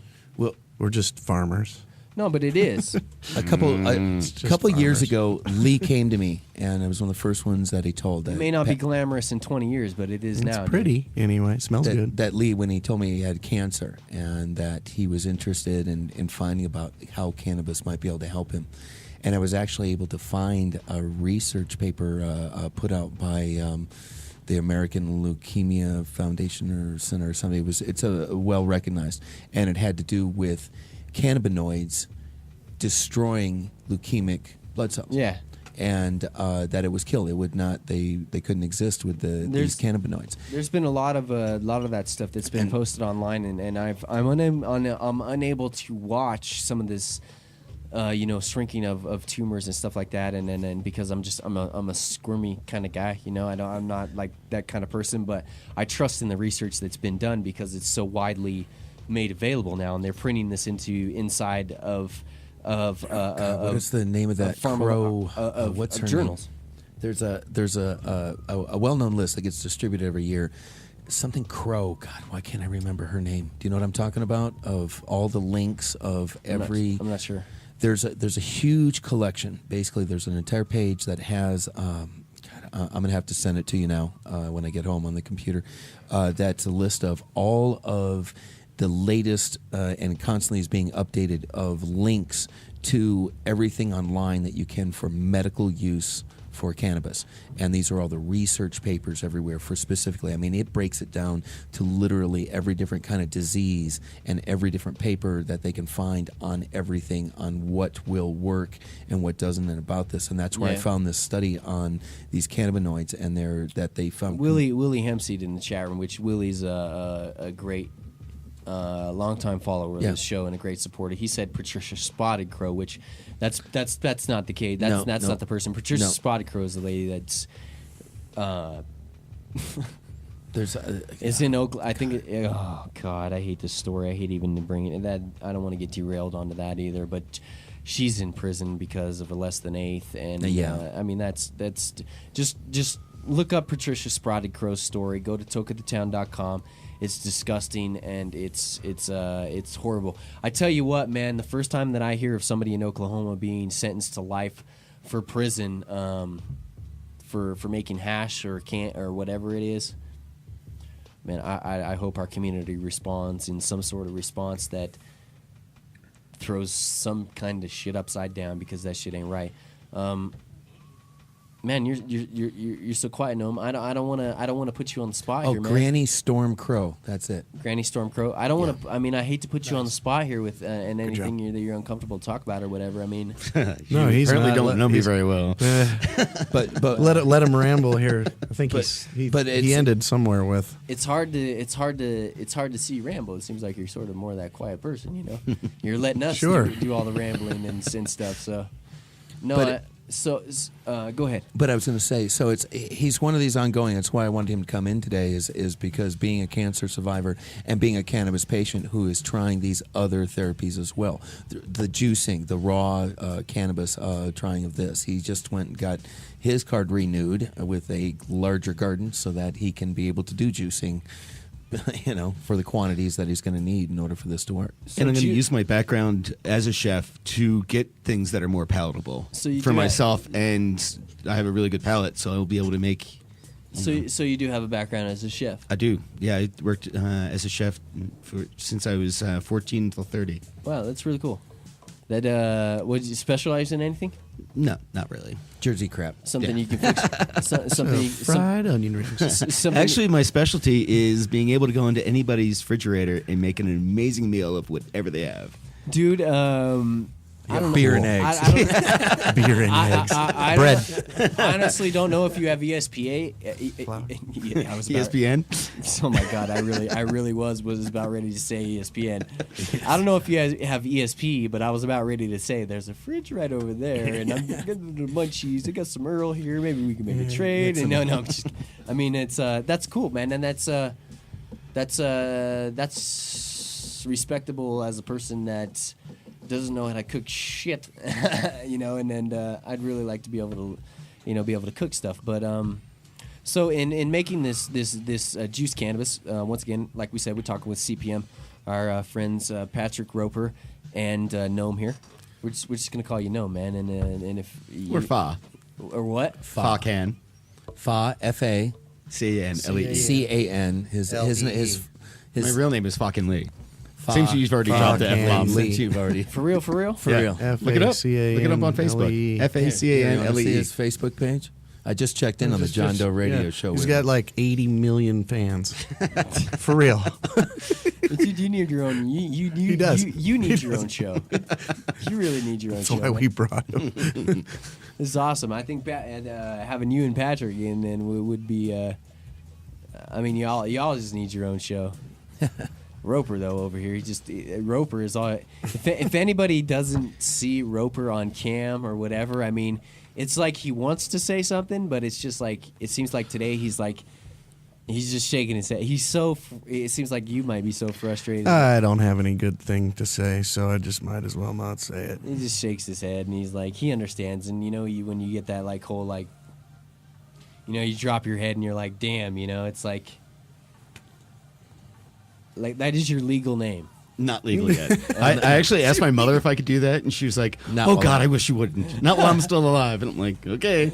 I really thought that might be your legal name. And the full name is fucking Lee Easy. I gotta friend you, man. We gotta make sure you suggest a friend or something to me or something And then like that later on. and remind me of who the hell you are, because I grew up in the '80s. Yeah, no worries. I mean, Me too. It's also, I didn't want to mention this, but Lee is also a legend in the Burning Man community. really? Oh, there's been camps about him at Burning Man. Literally, camps Awesome. dedicated. This is Camp Lee. Or Camp Cock, actually. Yeah, Camp Cock. Yeah. There's It's gonna be even harder. the next old year. schoolers come to Lee to say, "Hey, how do I do this?" That's really cool, dude. Pretty much. Yeah. Why do they limit Burning Man now? BLM. Do they do anything at all? The BLM. Lee can tell you. Yeah, BLM's afraid. Yeah, let that- them roll. Is it just to save the event? No, It's just because it's they wanna money. they just want to be asshats, No, it's evacuation. just in case The something road. happens. Yeah, 447, which is the road getting into Gerlach, which is the town outside of the Black Rock City, the temporary Honda zone. How many of people? Black Rock How many City. people do they allow there? 50,000, I think. This year is 50. And that's all they limited to. And Yep. and they used to not have that limit, did they? They didn't have that problem. But they didn't. wasn't that it many wasn't people 50,000 coming. people Right. showing up. No, there wasn't 50,000 people showing up. That's The quite last interesting. time that I was there were 19,000 people there. Wow, that's interesting.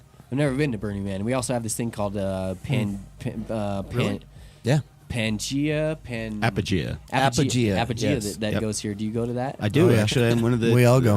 I was one of the guys that started it. He's actually one of the founders of it. Really, I dude? kept what it started out was geodesica, and That's I fun. kept the guy that started geodesica and the woman that started apogea from killing one another. I tell Literally. You what, I tell you what. I tell you what, man. And, if Phil, you ever heard of Apogee or anything like that? No, I have not. Just like Oh, get the sold out too. Yeah, it's sold out. You've heard of Burning Man? It's already I've heard of sold Burning out. Man. Sorry. Birmingham, Apogee apogea this year. Yep. Yeah, it's sold out already. Well, we may know somebody that knows somebody that knows somebody. So maybe That don't mean shit. one pass, man. One pass. That's all I'm asking for. But I'm a DJ. No, sorry, that ain't shit. But that's what. No. That's more like. But I'm with the band. Yeah, And yeah. that's what I. I have got, the you know? extension cords. Yeah, for real. It would Have be- the generator. Yeah. I had my friends this year that told me that if I didn't make it this year, that it was just absolutely ridiculous. Because I do have friends that go up there, and Jenny Cush, Reverend Jeremy DePino. Oh, yeah. DePino. They're I think they do some stuff up there. Been up there a few times, but they'll be up there, and they just have ranted and raved it, and Like like new land. Have you seen the Yeah, pictures? Yeah, the it's new really Oh, yeah. nice. The new site is. I heard. off It's just the like hook. amazing. And last year was a little bit. This year was a little bit cold, but it was still fantastic. No, time. this year. No, this year was no. perfect. You're talking Perfect. about the year before. Halogea. Halogea. Yeah, the last Really? year at Happy S Ranch. It didn't snow this year or anything. No, that was the year before. 2 years ago. Little bit. There could have What, been Apple? a, yeah. I didn't see. there could have been one gray cloud that but it Pushed. was. We got rain. We did that one afternoon. We got just a little bit of rain. Yeah. But it passed through in less than an hour. And Saturday evening, I think it was. Right before the burn. Yeah. Yep. Which is perfect. Oh, because we yeah. were worried about fire. Brains We aren't actually working all got- the way there. That was, the fire gods definitely were smiling upon us on Apogea last year. That's cool because we really got some, I know Jenny and Jeremy and all them, they're really interested in that fire spinning stuff and stuff like that. So that's cool. Oh yeah, fire spinning. Yeah. Now, we're not going to say anything about Burning Knot. Correct. Because that's definitely sold out. Because that's definitely so. Burning Knot? Yes, for And just everybody to that finish- can't get tickets to Burning Man, there's a little clandestine group of people that are setting up an alternative. That's cool. But it's already sold out. Renegade. Yeah. Totally I mean, exclusive. the lottery's already over, exclusivity. and- yeah. Pure exclusivity. Yeah, it's all the people who don't go to the burn or are kind of tired and just hang back here and have our own burn here. That's not. So basically, that'll happen here Yeah, we call it the Burning Somewhere. Knot. There we go. That sounds better. somewhere. The Burning Knot, KNOT, and they actually, much as there's an effigy at Burning Man that they burn, we have one ourselves. And 1,000 foot of hemp, 5 pounds of bacon, 5 pounds of gunpowder. not kidding. Made It's into a filled monkey with fist. bacon. It's filled with bacon and fireworks and We need Bug here. yeah. It's, We need it's, Bug here. It's He's- layered and it's phenomenal. You should see this. We should show you some pictures, some I video. think there One are year we did it up pictures in somewhere. Silverthorne. I wonder. yeah. Silverthorne? Yeah, did it at The Foam Dome. I had a place up in Silverthorne called the Foam Dome. If you're living in Steamboat and Craig, did you ever notice the Foam Dome in Silverthorne, I right don't know. across from the Elks Club? I don't know if I ever did. I don't know if I've been around in Silver. I mean, obviously been through Silverthorne a million times, but I don't think I ever noticed it. So. Yeah, they just put a new bridge across the river. Well, you can find some videos up sure on I've it. seen on, it. I'm sure I've on seen it. YouTube. I've got tons of videos of it on my YouTube site. The Burning Knot. So there's this year, because of the fiasco at Burning Man, it looks like this is no longer, honestly, is going to be a little exclusive tiny thing. I think we're going to have to open the doors to the community, to let Come all welcome, the come burners who fuckos. did not make it to the burn this year, got screwed in the lottery, can still come and have some fun. All the fark ups, all the fuck ups can be coming to you. Don't ask any one of us. It'll be Bug though that vocalizes the whole deal. And also, by the way, I'm not a huge care about how much we give the F and the S and the all the other drop bombs. I do apologize to some of the. Parkham. This Monday is all swear. There's Because we like saying warning, bad warning. words. We like saying bad. Well, there's a words. place like, and I don't care, and people are adults, and honestly, people that can go into cannabis centers, should be an adult or whatever. But there's some places that we do have a cannabis centers that listen to us live. I know Rainier Wellness in Washington likes to rock it out. Amy there, I really appreciate her and her support and everything that she's given us or whatever. But honestly, I mean, when it comes down to it, this is the internet, and I guess I do get that every time I leave Colorado, go to Texas or Michigan or California. I realize how much I swear. You know what? That's why we started. That's why we started the FARC and the shiz and all that other stuff. Is because I listen to Bubba Love Sponge a lot, and that's where I got it from. Ain't no lie. I mean, and he even had to get to the point where he says shiz with a shiz with a Z. It's because he'd have his FCC or whatever on his ass because he'd get too close to the word shiz. And sometimes I'll say FARC. And it'll be like, whoa! I'll catch myself after the replay and be like, that didn't come out as clear as it needed to come clear. So, all right. Anyway, we should probably wind things down here pretty quick. Phil's probably ready to get going. You're good, man. He's gonna pass out on his feet. I don't feel good, man. I'm about ready to just. I'm about ready. You're not. You're looking extra pale today. I feel like shit. A little dude. green. I feel like even. shit. It's not easy being green. That's why, I mean, honestly, dude, I don't want to leave the show. I mean, I'd like to take a break, get something to eat, and then come back to the show. Because honestly, there's the stresses of everything outside of life. I mean, I come in here and I open up for the hour. Warren came in here and he goes, like one of the things that Warren came in here and said, it's like Tim's feeling like crap today, and it's like like doing a great job opening up the mic, and it's like. it's easy for me to do that, man. This is what I like to do. This is what I. It's been a lot harder lately than it has ever since we started the business side of things. Obviously that becomes less and less fun. You'd rather just sit and do the hobby side of things, and but it's easy.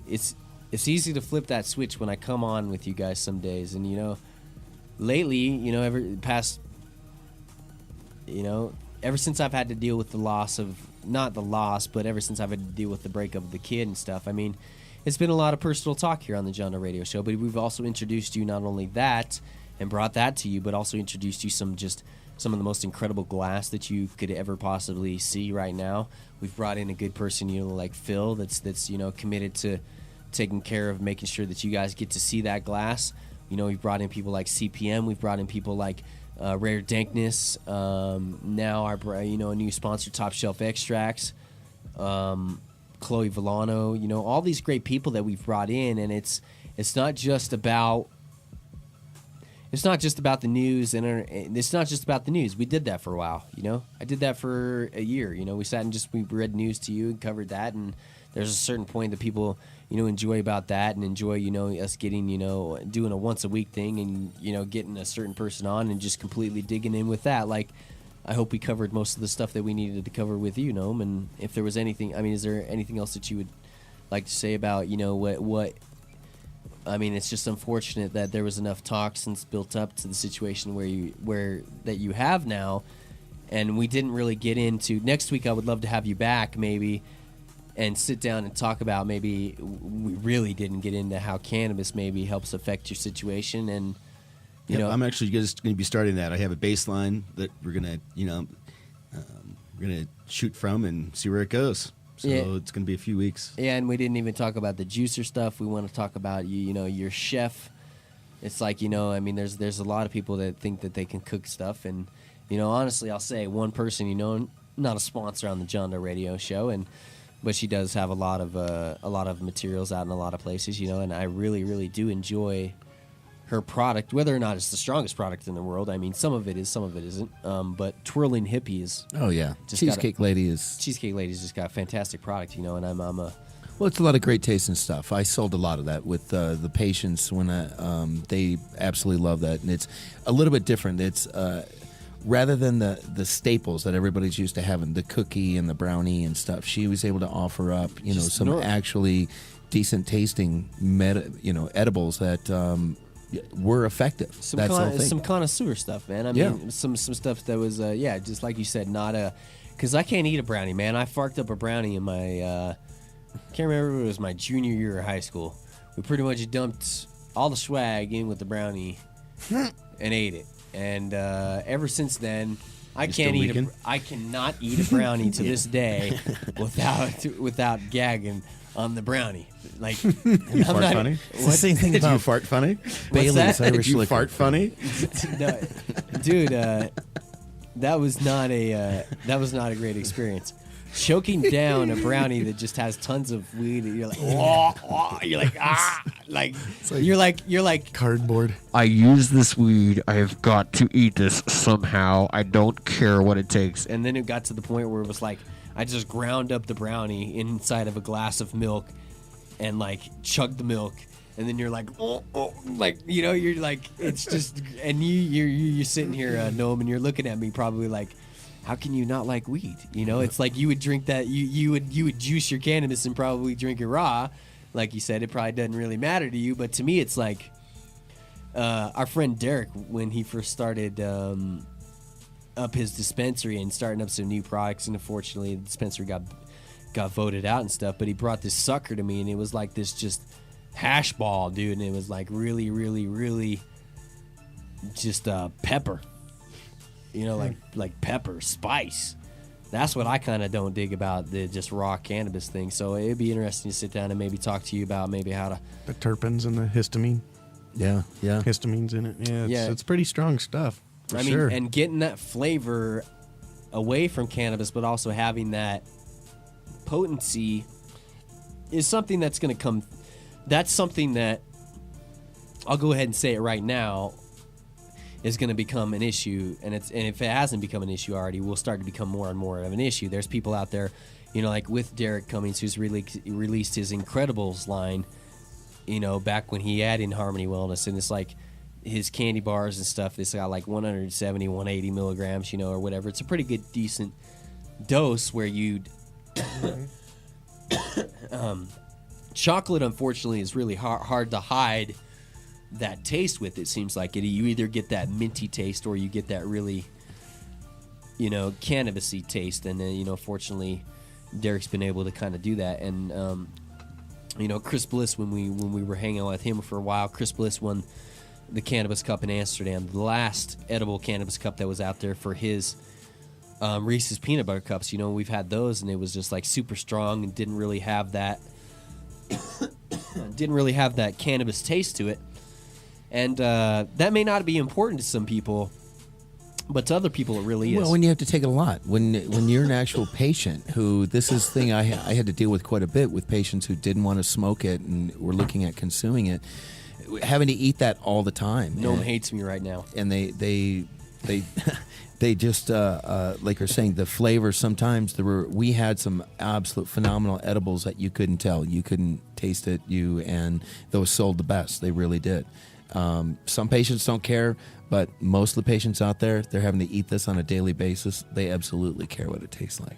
Yeah, and I mean, like I said, Noam probably looking at me here like he wants to reach over and whatever. Nah, you don't seem like the type of person, especially with all that I know. We were just recently about the Burning Man and stuff. You seem like a very peaceful person. Shades that you have on. I mean, it would be fantastic to work with you guys, man. I hope I get my blue badge someday and at least even get to volunteer and sit down with you guys and help just learn a few things, and it's cool. Yeah, well, absolutely. Likewise, we don't know everything. No, we don't. I don't know shit anymore, dude. I'd love to talk to some other folk out there. I sat here and we did send I know Sean was asking for Nexus, which I'm not talking about Nexus Meds or whatever. This is Chloe, Derek, and Adam Dunn's consultant agency. I think they've contacted Sean and maybe hopefully get with him and sit down and talk with him. So hopefully you guys can work together and hopefully they don't come in, and I know that a garden or a grow or whatever, and what you guys have done has been, work of passion and love and, something that you've cared about and whatever. And I hope that, a situation can come in there and you guys can like help each other out, and reach to a point. Well, it's not like it used to be. See, back when it was in the black market, when everybody was like, "Oh, I wanted to have the best." I just hate to see a shitty competition of people get hurt. Like, this is not the way the garden needs to be. And then, it's like, because I realize you guys have spent your life on this. There's no one perfect way to there's no one perfect system. It changes every week. Yeah. Oh, yeah. Well, silly boy. I want to come in and I want to see when last time I came in, you guys were still building stuff. Still building stuff. Still. Oh yeah, they're finishing up. God, will it please end?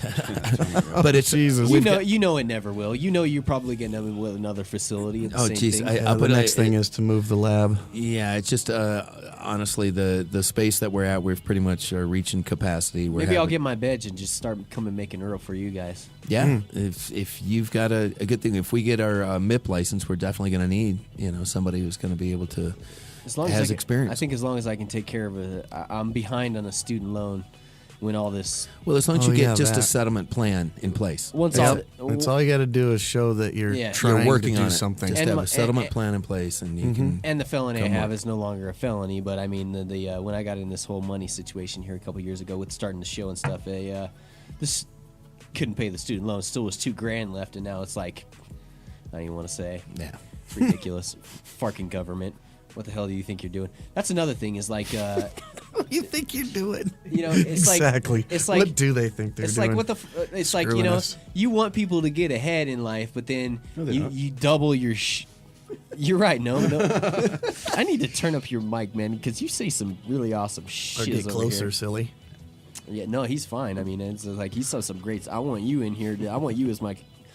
No offense to you guys. I mean, Patrick. That's why we brought him. Is to take all the. Next week we brought him for that reason. We should bring you Jimmy and Lee next week. Yeah, we'll bring you both of those two. Let them just. Would he not make a great co-host? Yeah.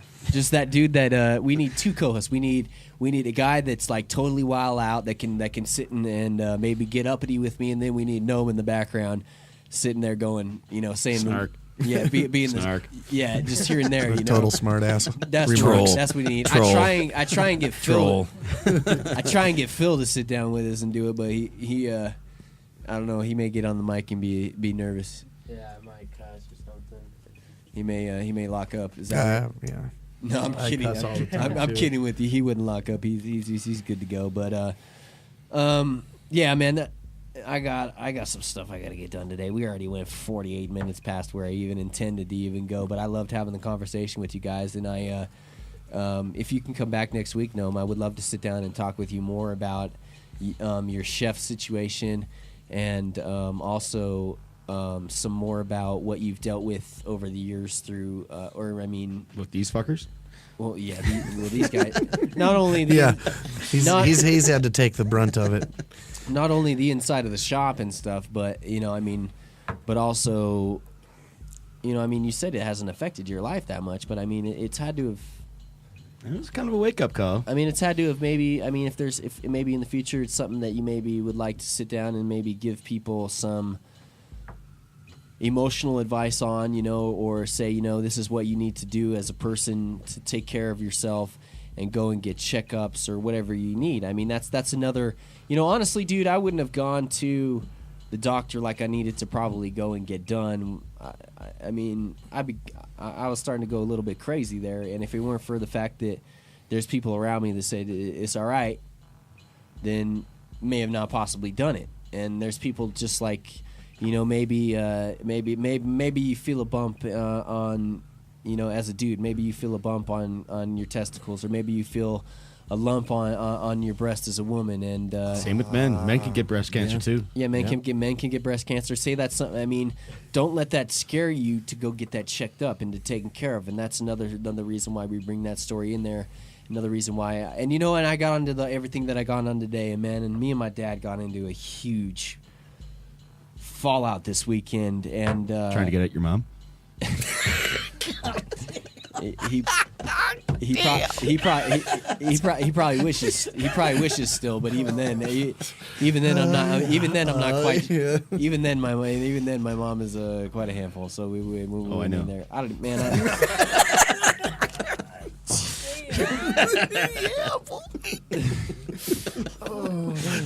don't think I've heard so many your mama jokes in one time since it was like back in the day, and I've dealt. It's been funny. Well, You completely lost my train of thought there, man. I don't even know where the hell I was going with all that. Jeez. When was the last time you saw one of these? Oh, wait, no. You son of a bastard. Freaking Roper's the only one that counts because you got it up. Yours was chest level. His Yeah. made it to the waist. Yeah. Just to let you know, Paul from Mad Hatter and everybody listens to Last Tuesday, dude just circle game me. This shit is on now, sucker. You're gonna get a.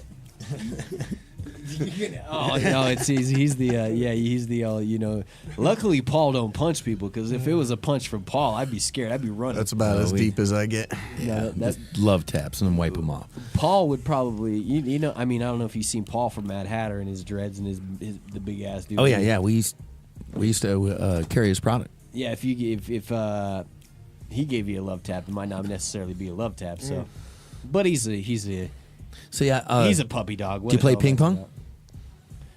Dude, you guys keep talking about this ping pong thing, and like, here's the deal, man. I'll go play ping pong with you guys, but there's no cameras allowed. No, okay. There's none of that stuff. No. What happens? You make in your the way grove through the stays- ranks. You start at the bottom and What happens on the ping pong table stays on I the don't ping even pong. know if I'm not even technically allowed in your building right now without a visitor badge. So you got to make That's sure. okay. I get that. It's got 'em. easy. We've got visitor badges. Easy for I us. need to go get my blue badge. $75. Make sure $75. Make sure I pay my. We have to have a key person has to escort you at all times. Really hold your hand. Yeah. I'm not going to ask who's the key person in your place. You don't have to tell me that. Don't tell me that, because that's a security situation. But yeah, take care of my student loan and go get this blue badge. And honest to goodness, man, here's the deal. Man, I was making Earl. I made a post last night I deleted, and it was something, going off like today. It's like, I mean, there's a lot of people in this industry that think they know it all, and there's a lot of people in this industry that really get hurt with whether or not it be the regulations that come up, whether, legalization 2012, and I'm not calling anybody out here. If anybody would like to listen to the legalization initiatives that are going on here in Colorado, iCannabis Radio coming on tonight, 7 o'clock Mountain Time. That's if I'm George will be in here smacking me with the coffee, giving me an intravenous shot probably of caffeine by that time. But past 3 episodes of including tonight have covered the initiatives here in Colorado and fairly covered them, which made me also think about the whole thing with like talking with Miguel Lopez this weekend when I saw him, and I pulled him aside and sat down and I was like, I don't know what the hell's happened with everything that's happened here in Colorado, and the bullshit is talking back and forth, yada yada yada, inner fighting and all that. Like, it just needs to end. We're too small of a community to deal with that. Egos and selfishness. Legalization needs to happen in order for medical cannabis to move forward. It's just I don't know, man. God well, dang. isn't Jason speaking in front of a committee today for the hemp bill? Jason Love, yes, Yeah. I think he said he was. Yeah, the agricultural. That's agricultural. Oh yeah, well, yeah. Still, I think he said that's good stuff. I think he said he'll be back about 3 or whatever. What is that? 3 or 4 times that I've completely lost my train of thought today. 6. Oh. 6. Noam says. Fucking Lindsay. 6. I would believe him. I would believe him too.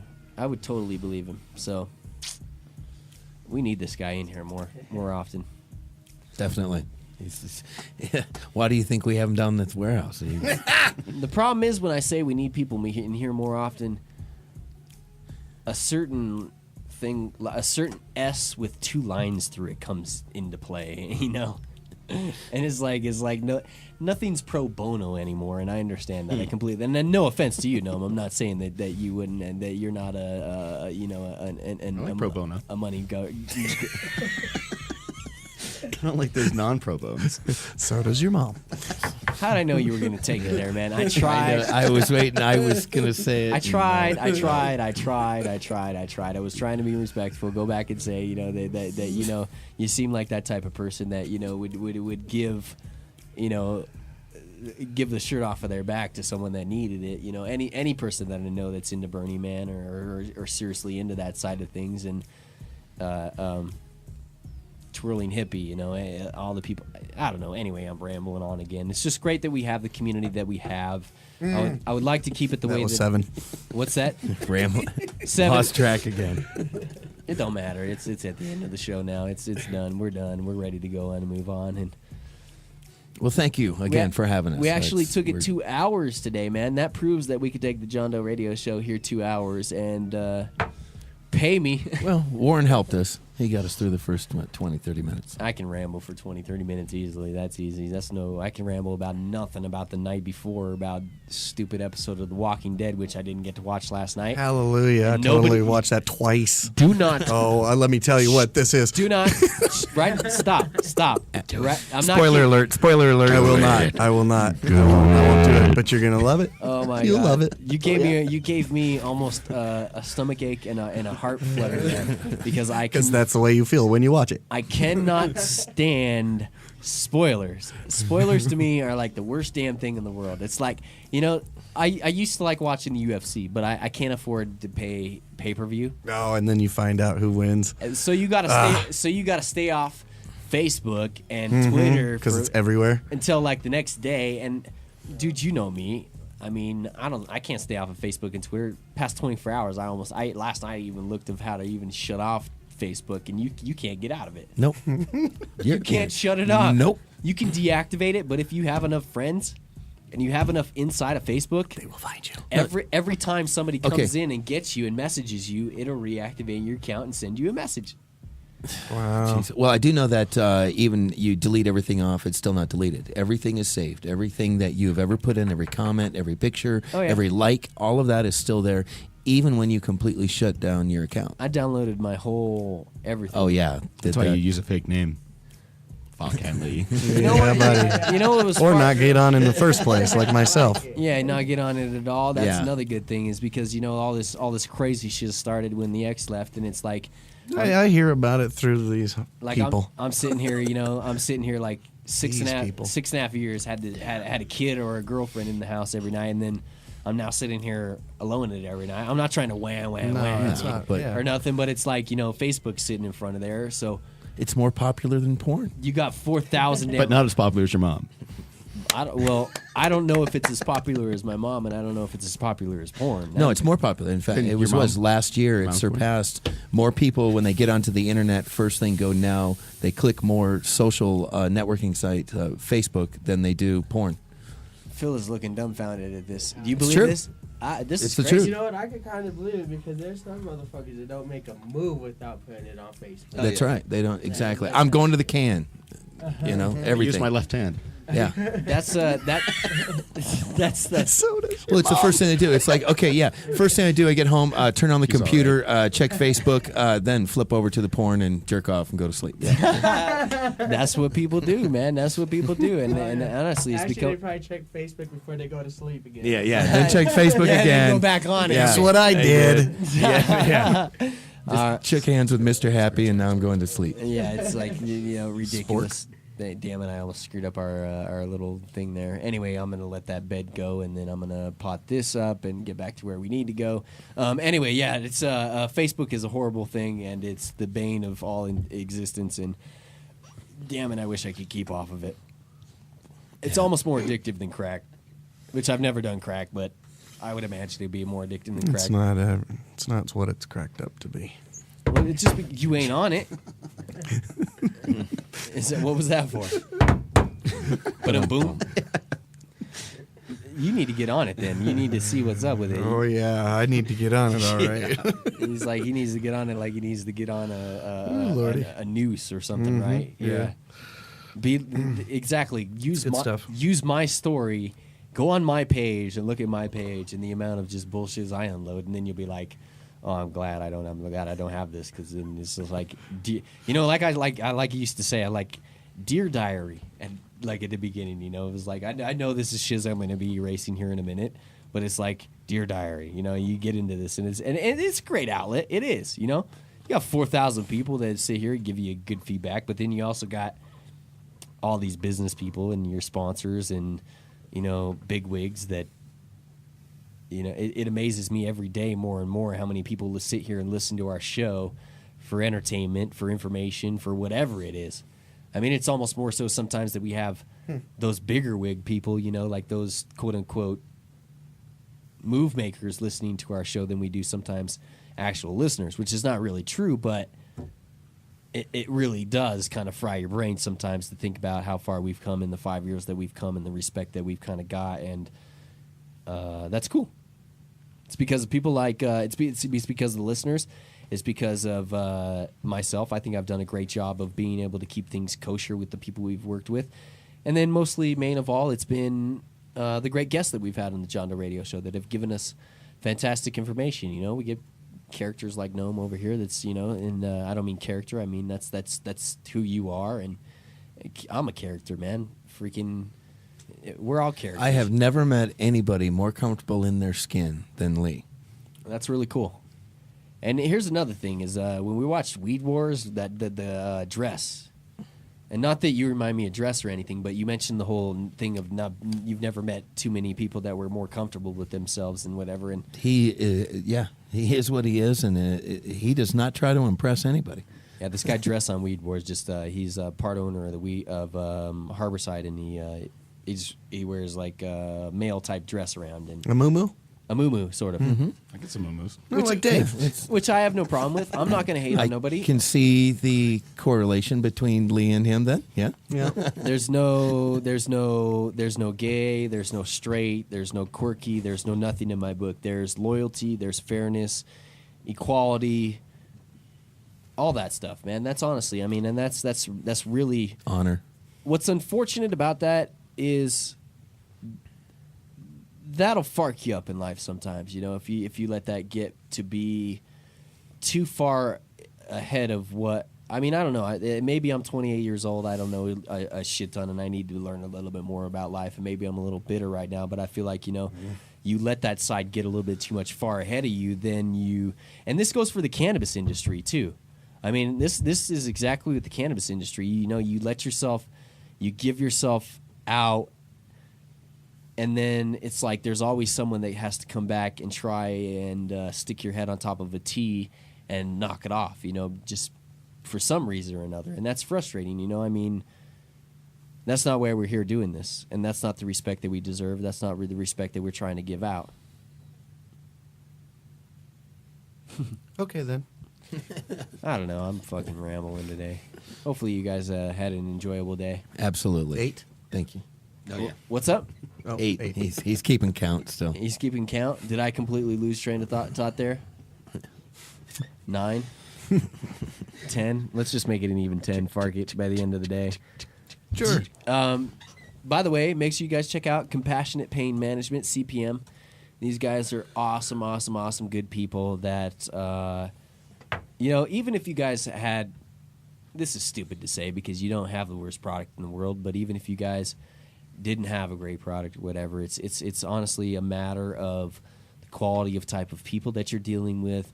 It's the quality of responsibility. It's the quality of loyalty and the people that are involved with an organization and in this industry and building what we're building right now. That's what's going to make this what it is, and it's going to be frustrating this legislative session coming up and the next legislative session on, the feds coming in and having good people in this position is what we need. And it's good enough and it's lucky enough that we have people that not only get to sit here and learn and create great product, and there's people out there, not you guys at all, but there may be a shop on Federal, there may be a shop on wherever that was like they didn't grow the greatest product, but now have been forced, start to grow and learn and do their own thing. They're now starting to grow a pretty damn decent product, and it's nice to see, and it's good to see that you guys have got a great product. It's good to see that other people have got a great product. And that's what's moving everything forward. It's frustrating to have to see you guys get rid of your product for the price that it is and struggle along and have his overhead fees be what it is. But you know what? Someday, keep up the fight, keep your head up, keep the business going. Just like the same thing I say to myself here on Ninjana Radio every day. Even if there's 5 people to sit here and listen to us and get something from that, it's what matters, man. I mean, Noam, your story probably gave so many people strength that, I mean, it seems like it may be not a big story to sit here and tell, and it's like nothing, whatever, but it is. It's huge, dude. It's the world and everything that we do here, and that is why I started doing John Doe Radio, is to make people like yourself, to make people like me who have migraines, where it's like, you have cancer, and it's like people would expect people with AIDS and cancer to be. That's why medical marijuana passed. But you don't look sick. But you may not look sick, but still. No, that's the whole thing about with it when they were passing it. But on paper, it's AIDS and cancer that got this passed in these places, and that's hugely respectable. That's. I mean, I don't know how to put it. I have no words in that. But there's also other things like you just said, you may not look sick. Like I may look crappy today or whatever. But I mean, I may walk into a dispensary, look like a 20-year-old kid wearing my hemp hoodlum jacket, just looking in to get some weed or whatever. When it's really like I'm going in to take care of a medicine that helps me stop my analgesics, the horrible painkillers that they're wanting to give me, painkillers that are like tramadol. I mean, this is a painkiller that they give people for light surgery, and it's like they want, that's what they want to give me for my headaches when I have headaches. If I didn't smoke cannabis every day or use cannabis every day, I would get one of those serious migraines at one point. I mean, tramadol to sit here and make you like, blah. You're like sitting here. My girlfriend at the time was like, you got to do something. I mean, it's like I'm playing video games, waiting to for my sentencing. Trying to go through their process of things and going through their doctors and their whatever, and it's like I'm drooling here when it could be sitting here smoking cannabis, preventing everything, and it's not even like I sit here and have to take the painkillers or whatever, and it's like cannabis prevents my situation, the top shelf extracts, all that stuff. I mean, it sits and allows people. It's not only just something that relieves pain or allows them to function. It allows people to function, but it's also preventative medication, just flat out a preventative medication, and that's what it is for me. All right, anyway, damn, dude, we really ran over. We really gone on today, dude. Phil's freaking over there like, what the hell, dude? I gotta water the moms. I'm sorry, Phil. You guys got to take You off. said the moms, not your mom. Yeah, that's cool though. Me and my mom don't get that along. That's that true. Well, so I mean, good distinction. It's not hugely offensive, but I mean, yeah, it is what it is. When you say my mom, or when you make a joke like that, I think of the mother Tange plant that I had, and the love that I used to give her. So I don't know. And now where is she? Gone, chopped. That they wouldn't let me give it out. The person that came from was like, can I give this to someone to save it? And it was like, save the genetic. I almost got my head ripped off and stuck on a Burning Man pole, maybe. Like, I don't know. That was probably that was probably out of line to say that too. But yeah, we should just end the show today. Move on. Sure, why not? 15, 20 minutes ago. Gnome's looking at me like, Jesus criminy, dude. What is this? What did I get brought into today? And we should say more, so it'd be like, it'd be save me. It's like we get Steve Elliott on Fridays, and by Friday rolls around, I'm ready to get it done, and Steve just comes in, and I'm like, sit back, kick my hands behind my head, and just kind of chill. So anyway, thank you guys very much. Compassionate Pain Management, you guys rock. Make sure you check them out. 2 locations. These guys work out of the grow, so there's a good chance that you won't get to say what's up with them, but maybe leave a note and say, hey, pass this on to Patrick, Roper, Gnome, Swamp Billy, Nate, Trimasweetus. That's go ahead and drop that note in, and at least they know that you're talking about the John Doe Radio Show. Mention the John Doe Radio Show, and they'll take care of you. And you guys, honestly, man, mention the John Doe Radio Show when you get in, because at least our sponsors know that you are interested. You're getting something from that. All right, I appreciate that. If it weren't for you guys, if it weren't for CPM, I sat and rambled all fucking day. I love having you guys in here. All right, made my day. It was great. It's fantastic to sit here and talk with you guys. I love it. All right, sorry for taking up so much of your guys' time, and hope that Sean doesn't make it in someday. You think you're hungover? Hopefully Sean doesn't want to like wring your guys' neck for being a little late today. Blame it on me, all right? Oh, not a problem. He'll it doesn't matter if you're on time or not. He'll yell at you anyway. So we love you, Sean. You're the man. Thank you very much for your sponsorship. That's all. That's like mad. I gotta say that. So anyway, check them out. Make sure Southwest Lakewood, 1585 Quill Street, number 13B, right next to I'll say this myself, a POS store that is giving trouble to certain locations, and I'm not even gonna say them. Anyway, they're inside of a strip mall type location next to a supermarket. So check that out. Make sure you go and holler at him. Tell him John the Radio sent you. Is Gnome shaking his head like that? He's like, did I? We've hit 11. What is that? Did I? Man, you gotta listen. Lordy. You gotta listen to John the Radio show more, because it's like the chat room probably is keeping along pretty decent. They're probably like, he's been a little more off today than usual, but honestly, the train track's still rolling, at least a little. We haven't completely derailed everything. Gotta keep the train rolling. It's still going, and I like Gnome here. Maybe he can keep me. He can come in more. And if I could pay him, I'd pay him just to come in here and keep me straight, like knock the rab the whip. yeah, but we'll get the two, Swamp Billy and the Gnome. You're saying something right there. I know you are. Oh yes. We'll get them in the same room together for you. You'll. I'm just gonna hand the mic over. I was just gonna say, you just turn their mics on and sit back, watch. That's what I hope one of these days to happen. So anyway, it'd be good. All right, make sure you guys check these out. Like I said, That phone number in Lakewood is 303-232-3620, and in Louisville 303-665-5596. All right, big thanks to everybody else that makes the John Doe Radio Show possible. Make sure you guys also check out Platte Valley, which is across the street from the Denver Aquarium. They carry chopped shelf extracts. They're great people that we sat and talked to. I'm gonna try and make a visit down to those guys and say what's up to them. And I didn't get to make it down Friday and say hi, so mad respect to those guys, to you guys, and yeah, make sure. I mean, who's to say you can't go to your shop one day and their shop the next day, and figure out which one's your favorite. Exactly. And then sign them up.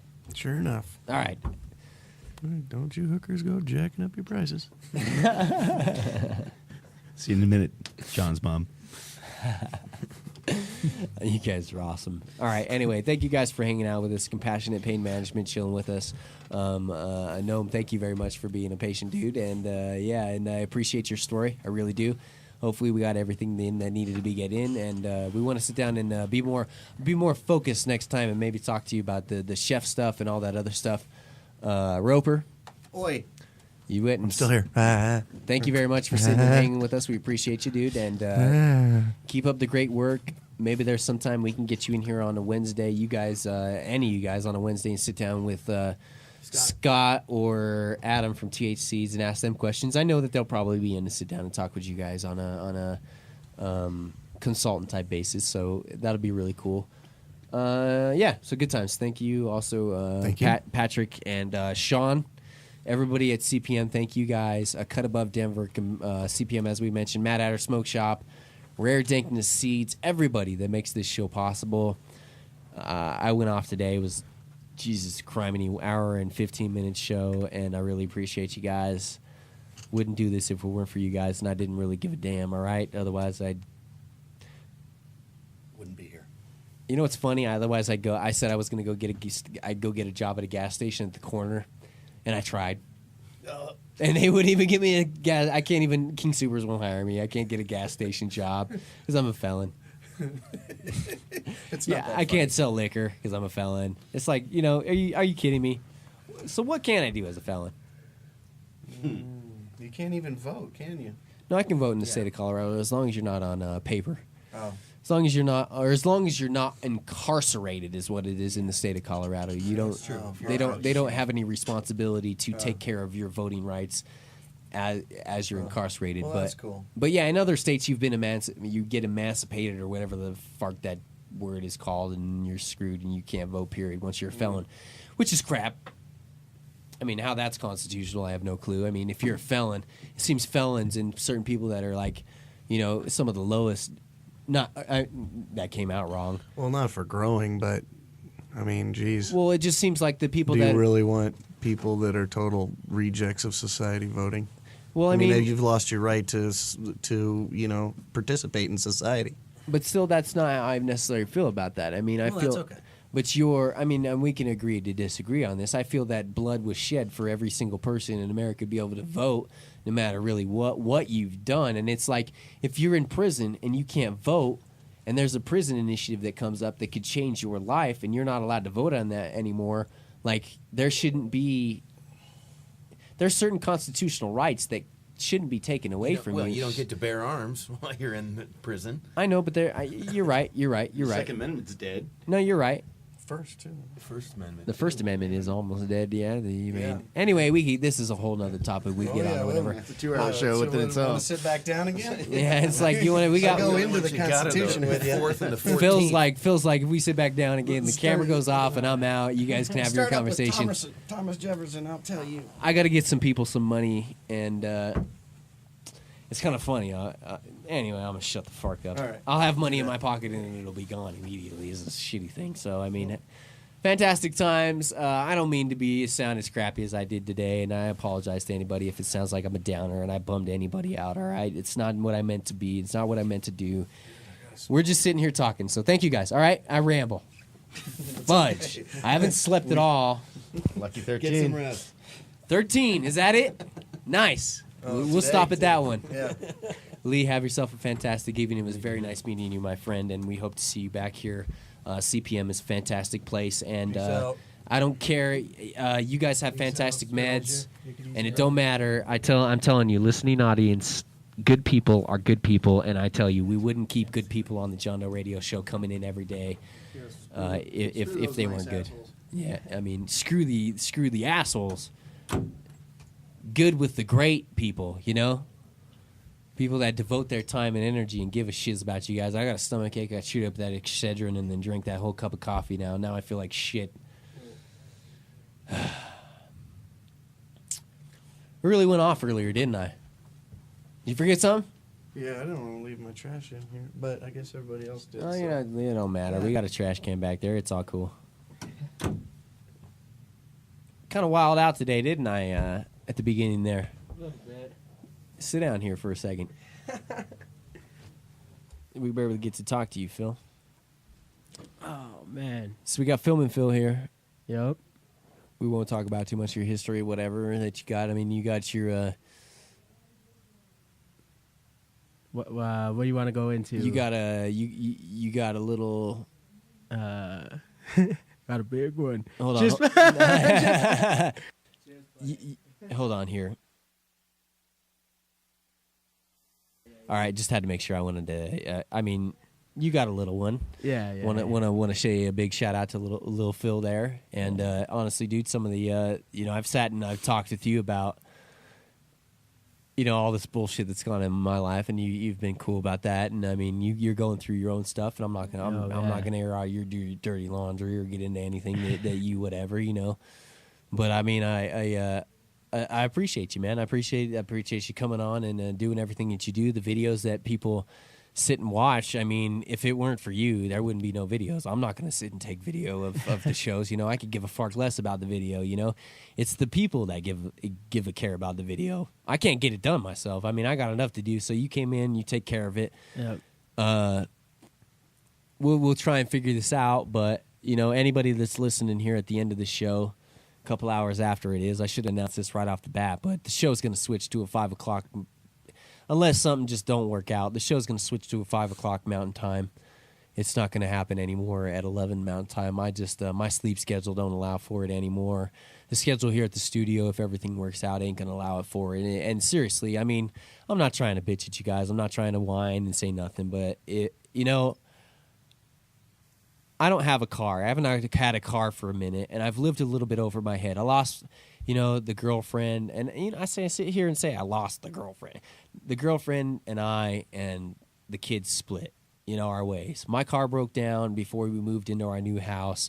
Used the girlfriend's car to get around, and it's just, if I had a car, it would be a different story. I'd be able to do the show, go home, take care of what I need, come back, do whatever. But I can't do what I need to do, man. And honestly, I'm at the end of my rope. I'm burnt. I'm fried.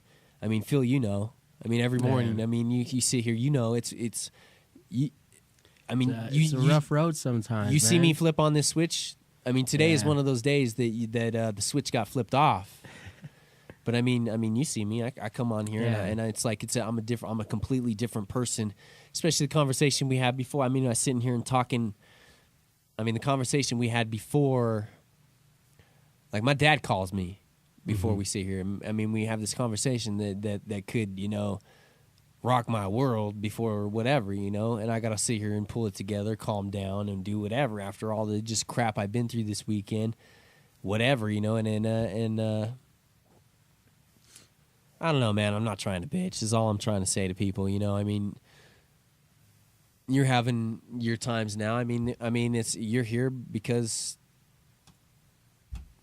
I believe in this, man. You believe in it, and I believe in everything about it, everything about cannabis, everything about, just like everyone industry. Most of the people that I've met have all been about the patient, been about helping. You know, I personally haven't ran into too many shady people, but I mean, I just believe in everything that's going on here. This whole movement. It's powerful, yeah. It is, and I mean, it was. I posted up. Someone wanted to talk about, or we posted up talking about wanting to have video on Glass Tuesdays and stuff, and you were like, hey, you messaged me and said, hey, I got time. I want to come down and do that. And that was really cool. I really appreciated that. And then I expected not a lot. I didn't expect anything or whatever. I expected someone to come down, hang out, and, they film whatever they film and get it done. And, as time goes on, I'm sure things will get better, and hopefully we'll be able to, keep you on as time goes on, because I know at this point in time, you're sort of the same as a lot of us. 99.9% of people out there trying to figure out, in between, what things that you're doing and taking care of, and you seem like you're a responsible dude and responsible dad. You seem like I know you're a responsible dad and fantastic dad, just in the way I hear you talking to your kid, and I got the utmost respect for that. And hopefully someday soon, man. That's why I went off today, man, and that's why I get so upset, and that's why I'm so freaked the fuck out about the show, man. It's like, Comcast called me this morning, wants to shut off the damn Comcast tonight, even though they fucked up the bill and it needs to get corrected. And it's like, the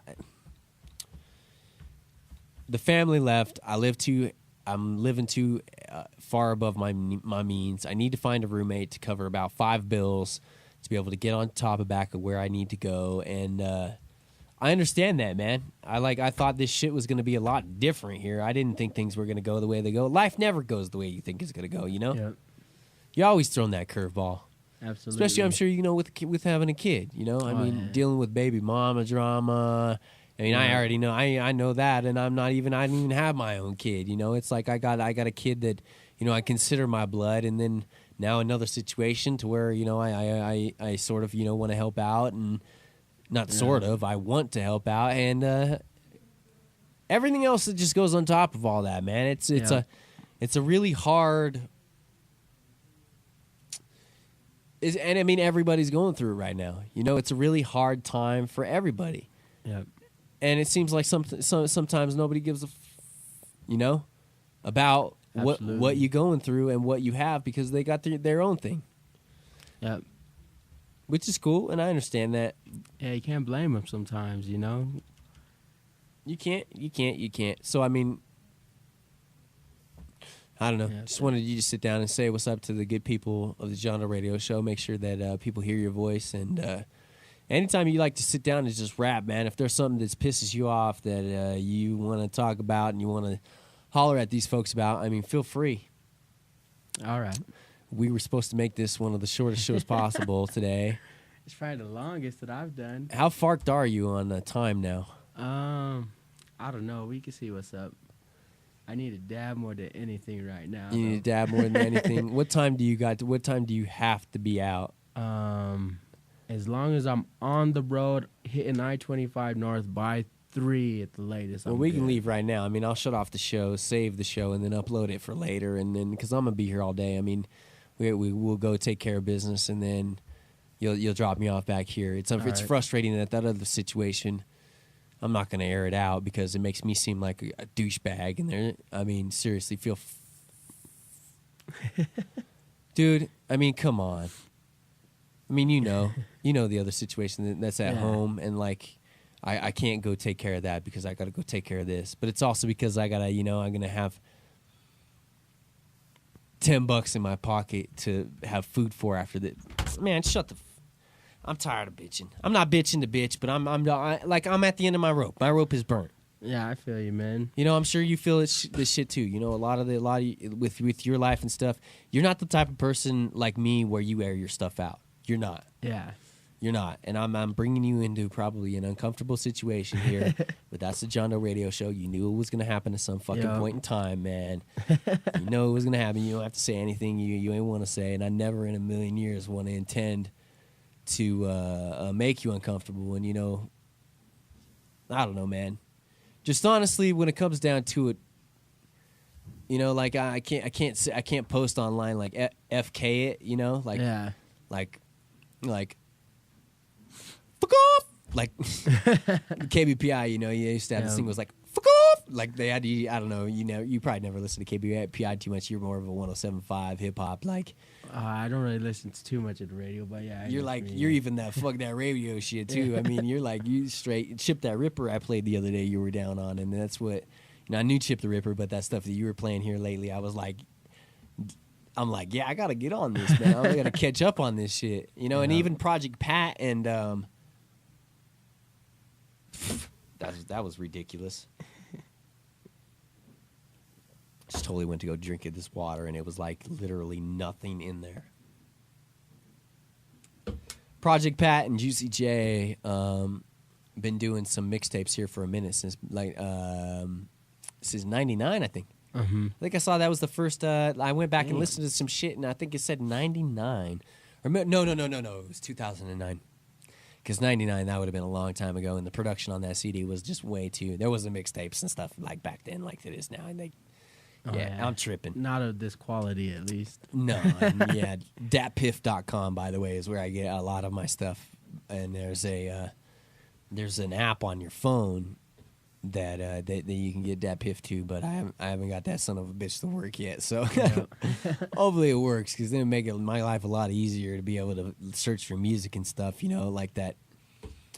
Like that that mixtape I was just talking to you about, like the new one, Juicy J, Project Pat, and is it Currency?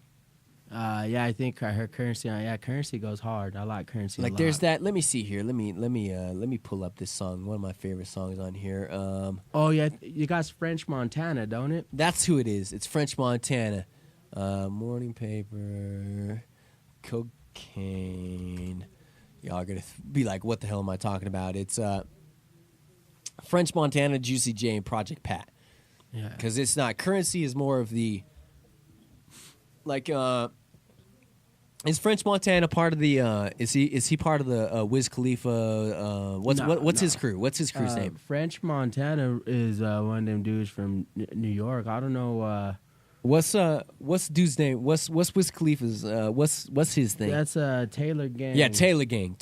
Yeah, and then Currency rolls with the Jets. The Jets? Yeah, and then when they usually collab, Taylor Gang and the Jets on their mixtapes and whatnot. So Taylor Gang, because I thought Currency did rap Taylor Gang big time. Yeah, Currency actually is the Jets. That's like his crew, and he's always repping Jets and stuff. Huh. And Jets is what Jets is a group? I mean, you just have to really check it out. Check it out. You got to remind me though, because I don't know if I'm gonna remember this shit. That's some craziness. Hold on, shit, that's loud. All right, anyway, so hold on here. Let me get back to this thing. Hold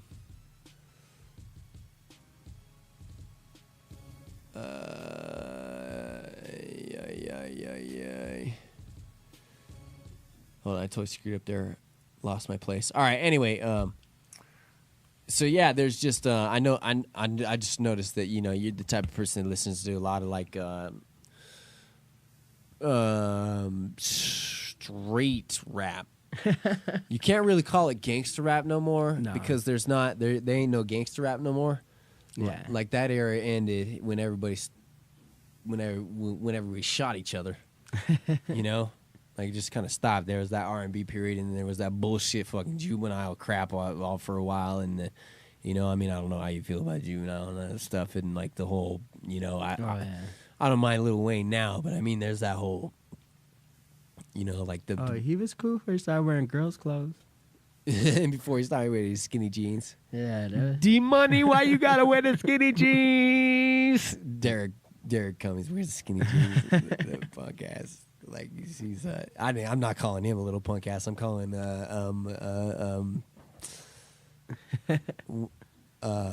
Wayne a punk ass. I can't even think today. I don't even give a shit. It's fucking we're 2.5 hours now, man. I think we've only done a 3 hour. We can't. The thing won't even mix down a 3 hour plus show is the problem. We could do a 4 or 5 hour show, but it wouldn't mix it down. We'd have to split it up into 2 shows. That's what sucks about having a PC, because the Apples or whatever the hell, the Macs. Yeah, the Mac. They got no limit on them. Like the other one won't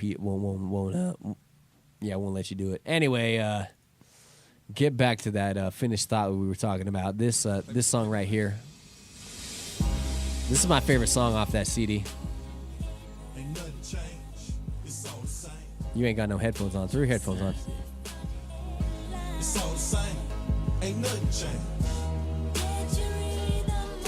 You like that sample? Oh yeah.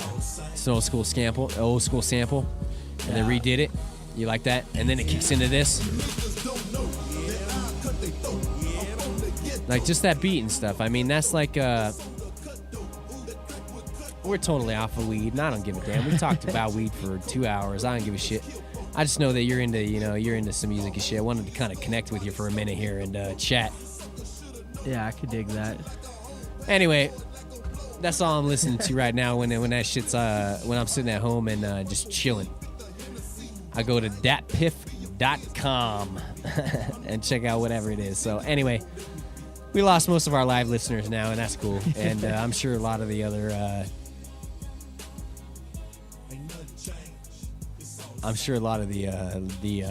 podcast listeners are tuned out by now. Maybe they're maybe not. Maybe there's someone driving like a 3-hour drive and they're like, man, nice. Yeah. Took up my time. I don't care. Shut us off if you didn't want to listen. Yeah.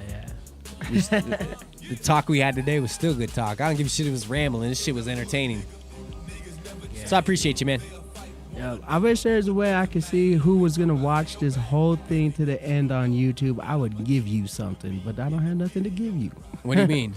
Just if someone, I'd be like, hey, if you truly listened all the way and you watched this shit all the way fully on YouTube, you would know I said something like goldfish, and that means you could hit me up on Facebook and I would give you something, but I got shit to give you.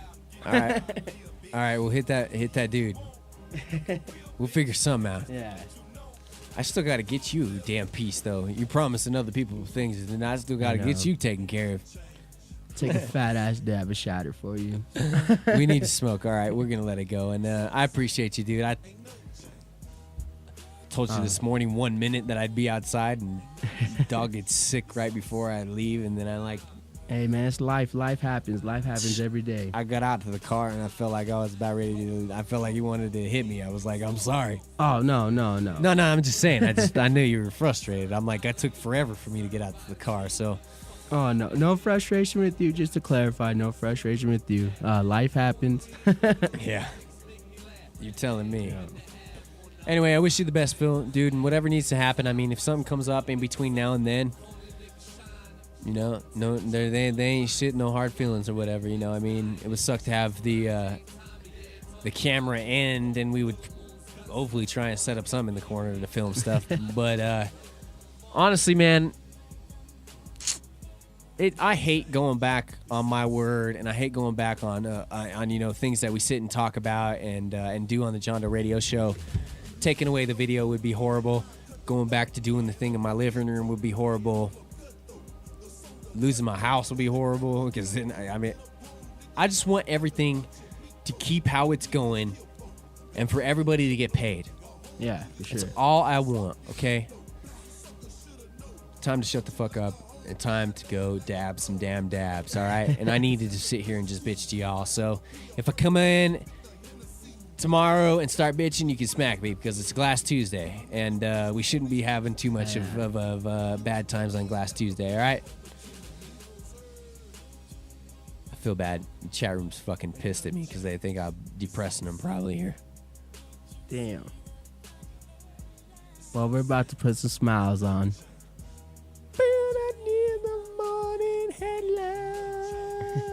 That's what it feels like sometimes, you know. Every morning you wake up, it's like you want shit to change. You wake up, you hope that day is going to be a little bit different.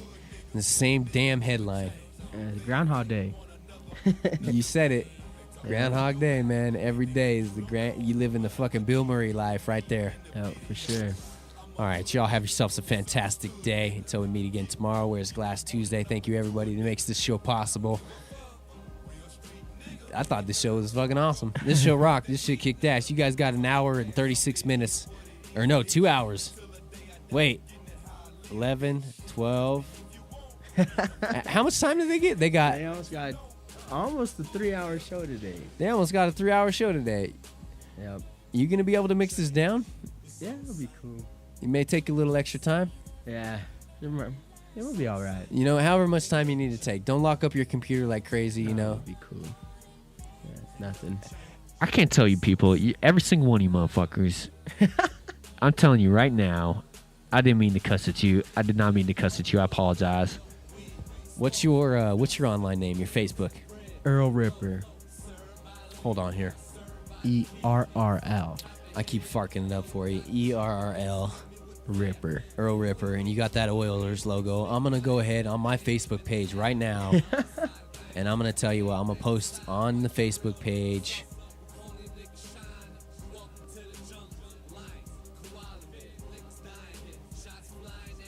Friend our cameraman and just plain the man. All right.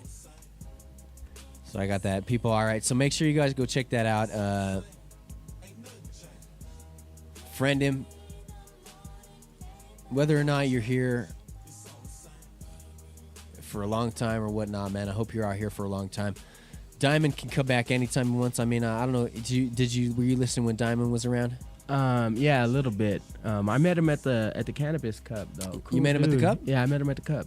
That's my homeboy, man, and we kind of yeah, you know, real life fucks with you. Mm-hmm. We've said a lot of stupid cuss words today and talked a lot of stupid shit and done a lot of whatever, but you know, honestly, I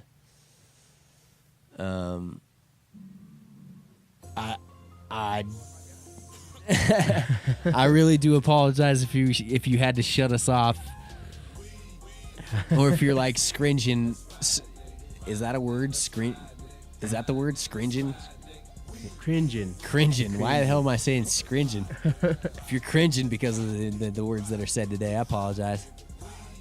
We need like an 8-second delay and then a button that like beats it. Like I can hit that beep, you know? Yeah. I had to do that when I worked for Clear Channel. I hit the dump button. Trust me, you hit the dump button the wrong time. You hit the dump button the right time, you're a hero. You hit the dump button the wrong time, you're a piece of shit. Because it dumps anywhere from 8 to 30 seconds of whatever somebody said. Damn. So, and then it takes another 12 to 30 minutes for it to build up. So if you dump it at the wrong time, you ain't got nothing to dump for another 12 to 30 minutes, you know? Holy shit, Jenny's here. I haven't seen her in a long time. And Jenny from Mile High Wellness. Make sure you guys go check them out, too. What else you got for today, you dude? You got anything? No. Nothing? Just a little bit of shatter. All right. Let me go ahead and let me click on Talk of the Town, see if there's anything we miss. Medical marijuana bill introduced in wow. Medical marijuana bill introduced in West Virginia. Arizona legislator wants to ban the term medical marijuana.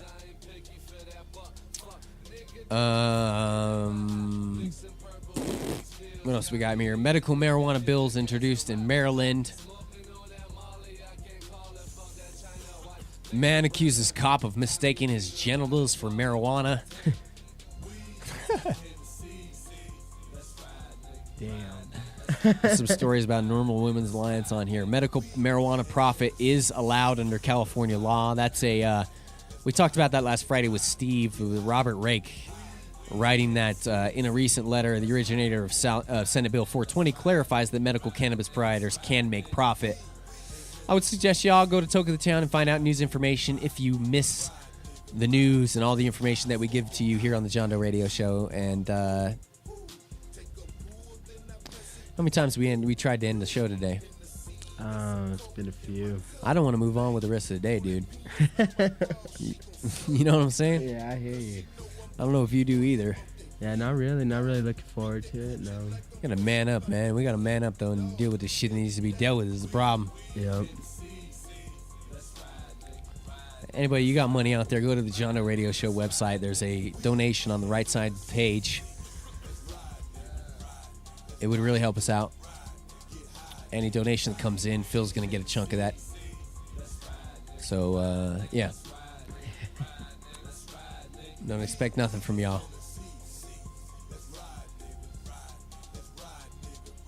Nothing else to say, dude. Yeah, I got nothing right now. Nothing. I kind of feel like an idiot now that I just rambled on for so long, you know? Nah, it's good. I think some people might actually enjoy it. You know, you never know. There might be someone out there who's having a rough day as well. Might be a little chilling at the crib. They don't want to go out, but they want to still have a little bit of company, and you've provided them that. Yeah, no, I just don't want to depress anybody, make anybody feel like crap, you know? That's the only thing. Oh, well, what are you going to do? Yeah. What are you going to do? You almost got a 3-hour show. Shit, we talked a lot about it. We had one of the best interviews we've had, I think, almost ever in talking with Gnome. Oh, yeah, dude, it's cool. It's really cool, man. And, like, the type of cancer that he has, I mean, that's news to me. I mean, I really, honestly, call me ignorant, call me whatever, honestly didn't know that difference between cancer. That the white blood cells, maybe I did, maybe I forgot it, that white blood cells are what kill the red blood cells, and that's what leukemia is. And I always knew it was sort of more of a bone like a bone marrow type situation. Mm-hmm. Yeah, I knew with leukemia, it's people are always looking for like bone marrow. What's that word? Transplants and whatnot. Things could be a lot worse. Donors, bone marrow donors and whatnot. Things could be a lot worse, man. Yeah, absolutely. I watched my uncle die of lymph node cancer and spread to his whole. But lymph node cancer is probably one of the worst things that you ever possibly, get. It just spreads so fast and like you just rot away, as a human. Yep. Wow, 6 months, man, it was gone. So anyway, have yourselves a fantastic day. We'll be back tomorrow. I'm not quite sure who will be on with us with Glass Tuesdays. Hopefully our boy Tricky's here. Tricky went to L.A. I know, but I could have swore he said something about being back. Did he say he was going to be back on Tuesday? The Tuesday after the Cup. I could have swore. I might be wrong. If you're listening, dog, I got gummy bears en route tomorrow. He's got gummy bears en route tomorrow, Tricky. I hope he's in here because I feel like he's kind of like... He said he's been busy, but I feel like he's maybe felt like since we've had other people in here, he may not... Want to steal the shine. I want to steal the shine. But, he sits here and he's quiet. Yeah. If we have to set up another mic to have Tricky special on Tuesdays, he's a resident, Yep. If we can't get Tricky in, then we'll get K-Sass. If we can't get K-Sass in, we'll get Nate Myers. If we can't get Nate Myers, we'll get Joe Halen. Yeah. If we can't get Joe Halen, we will get Steve Bates. Because you know what? He's up in Colorado, motherfucker. We can't forget our good friends at Swagger Glass. No. Oh, dude. You almost let me forget some shiz there because I tell you what, I've been hitting that like crazy. That's all I've been hitting is that swagger. And they said they may want to make something special for us. And the people that got the links, Mad Hatter, the day like after the giveaway. Like, dudes went in there, made another link, and then delivered it to Mad Hatter. Yo, man, work ethic. I saw first Glass thing. Companies don't do this. First thing I saw this morning, I don't know what time it was, maybe about 6 this morning. I woke up on Facebook. He already had a live stream going to watch him blowing glass. What? Donk had a live stream. Yeah, like 6 this morning. Had Did you link. repost that? No, I didn't repost. I just happened to see it on Facebook. Repost that shit. What's wrong with you? Yeah, he had at 6 this morning. He had a link set up to watch him blow glass. He's just that's work ethic. Phil just lowered his head because he knew he should have reposted that. You knew it. You knew it, didn't you? Yeah. All right, from now on, repost that. Yeah, and it would have been a hell of a thing to watch too, because I saw just a snippet of it. I was up all night. And he was mic'd up and everything, so that way you could chat with him while he's blowing glass. For real? Yup. Swear to God. We gotta get him in here again. All right. Yep. Forget this. Tricky's our man too. But you know what? They have history. Yeah. Through a company they used to work for. Yep. No hate. I ain't gonna talk smack about whatever. But you know what? We sit here and we talk about this stuff. We sit here and we talk and we ramble and we're going on about this stuff. Mm-hmm. We can't do this shit without money. Like, we can't do it. We can't do it. People don't want to show up at my house like they do here at the studio, and then bringing in sponsors and whatever. It's like, it's like you do it out of your house. It's like, it seems like you're doing it as a hobby. Yeah, absolutely. But we show up here. The funny thing is, dude, and what pisses me off about a lot of this stuff is like, I did that shit out of my house for 5 years, man.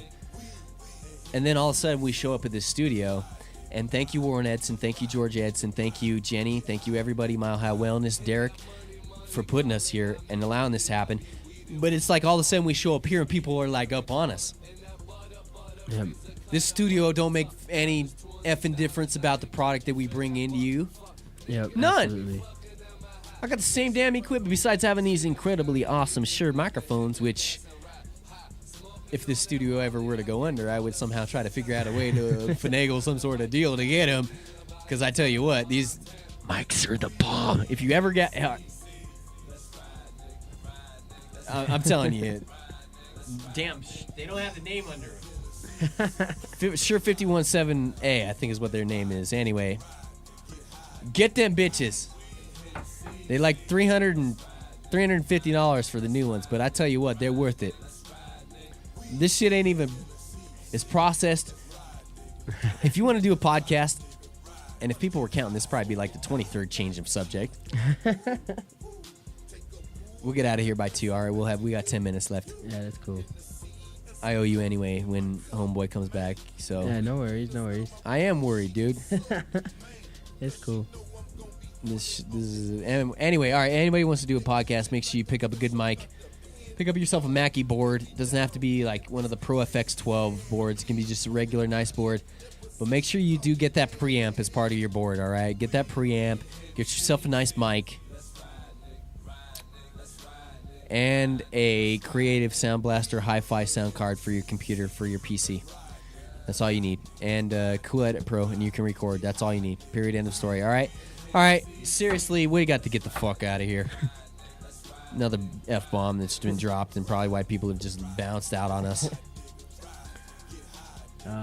Gives the show some edge. Edge. Y'all Yeah. have yourselves a fantastic day until we meet again tomorrow on Glass Tuesday, and I get shit just for having a rambling 3-hour show today. I'll tell you what, I ain't ready. I ain't even going to put up with Paul's shit tomorrow. We may start, this may be World War III in here. Y'all want to come in and listen to the show tomorrow because they will be World War III. Anonymous may get up and leave the room because he's going to be like, I'm going to think of something tonight. I might be too hard, but I'm going to prank this. I just said too much. They're listening there in Mad Hatter. I know they are. He's going to come in here with a prank with me now. I take that back. I'm not going to prank him. I am fine with the circle game. You don't want to play that game with Paul. I just realized that. All right, thank you, dude. And as I said, I put your Facebook page up on my Facebook page. All right, that's cool. Make sure everybody says what's up to you. Friend this dude. Most of all, tell this dude thank you very much for his time and his effort and everything that he does, all right? Just sitting here rambling and stuff. We were supposed to get out of here an hour and a half ago. He's got shit he needs to do. My bad. So we get it on, all right? Thank you, dude. No problem, man. Say later to the good people.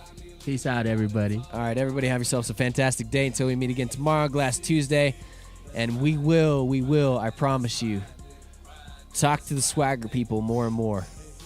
Because as you mentioned, man, they want to work with us. And they busted out that link like the next day and got it to Mad Hatter. And it's like, that's unheard of.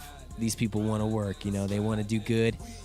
And I've hit the Joel Halen a lot. But I tell you what, that micro... Besides that tie nail taking up a lot of butane. Ain't gonna lie about that. It's the shit, and I suggest you guys get it. The only place you can get it right now, I think, Mad Hatter Smoke Shop. All right, check them out. MadHatterSmokeShop.com, 6091 West Colfax Avenue, 303-953-7015. Yep, got it right. I had to check the phone number up there. So anyway, all right. Have yourselves a fantastic day. I'm John Doe. Until we meet again tomorrow. See ya. Ride, nigga. Let's ride, nigga. We in Hennessy. Let's ride, nigga. Ride, nigga. Let's ride, nigga. Ride, nigga. Get high, nigga. We in Hennessy. Let's ride, nigga. Ride, nigga. Let's ride, nigga. Ride, nigga. Let's ride, nigga. We in Hennessy. Let's ride, nigga. Ride, nigga. Let's ride, nigga. Ride, nigga. Get high, nigga. Evil Empire, New York's Down Down South supplier. We got it for cheap. 1,000 grams uncut to the gut.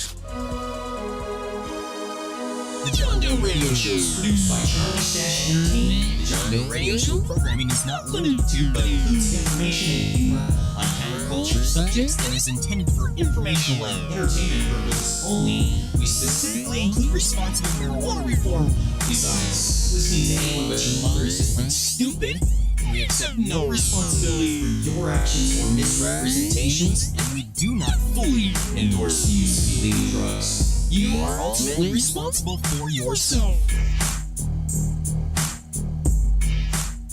John Doe Radio. Radio.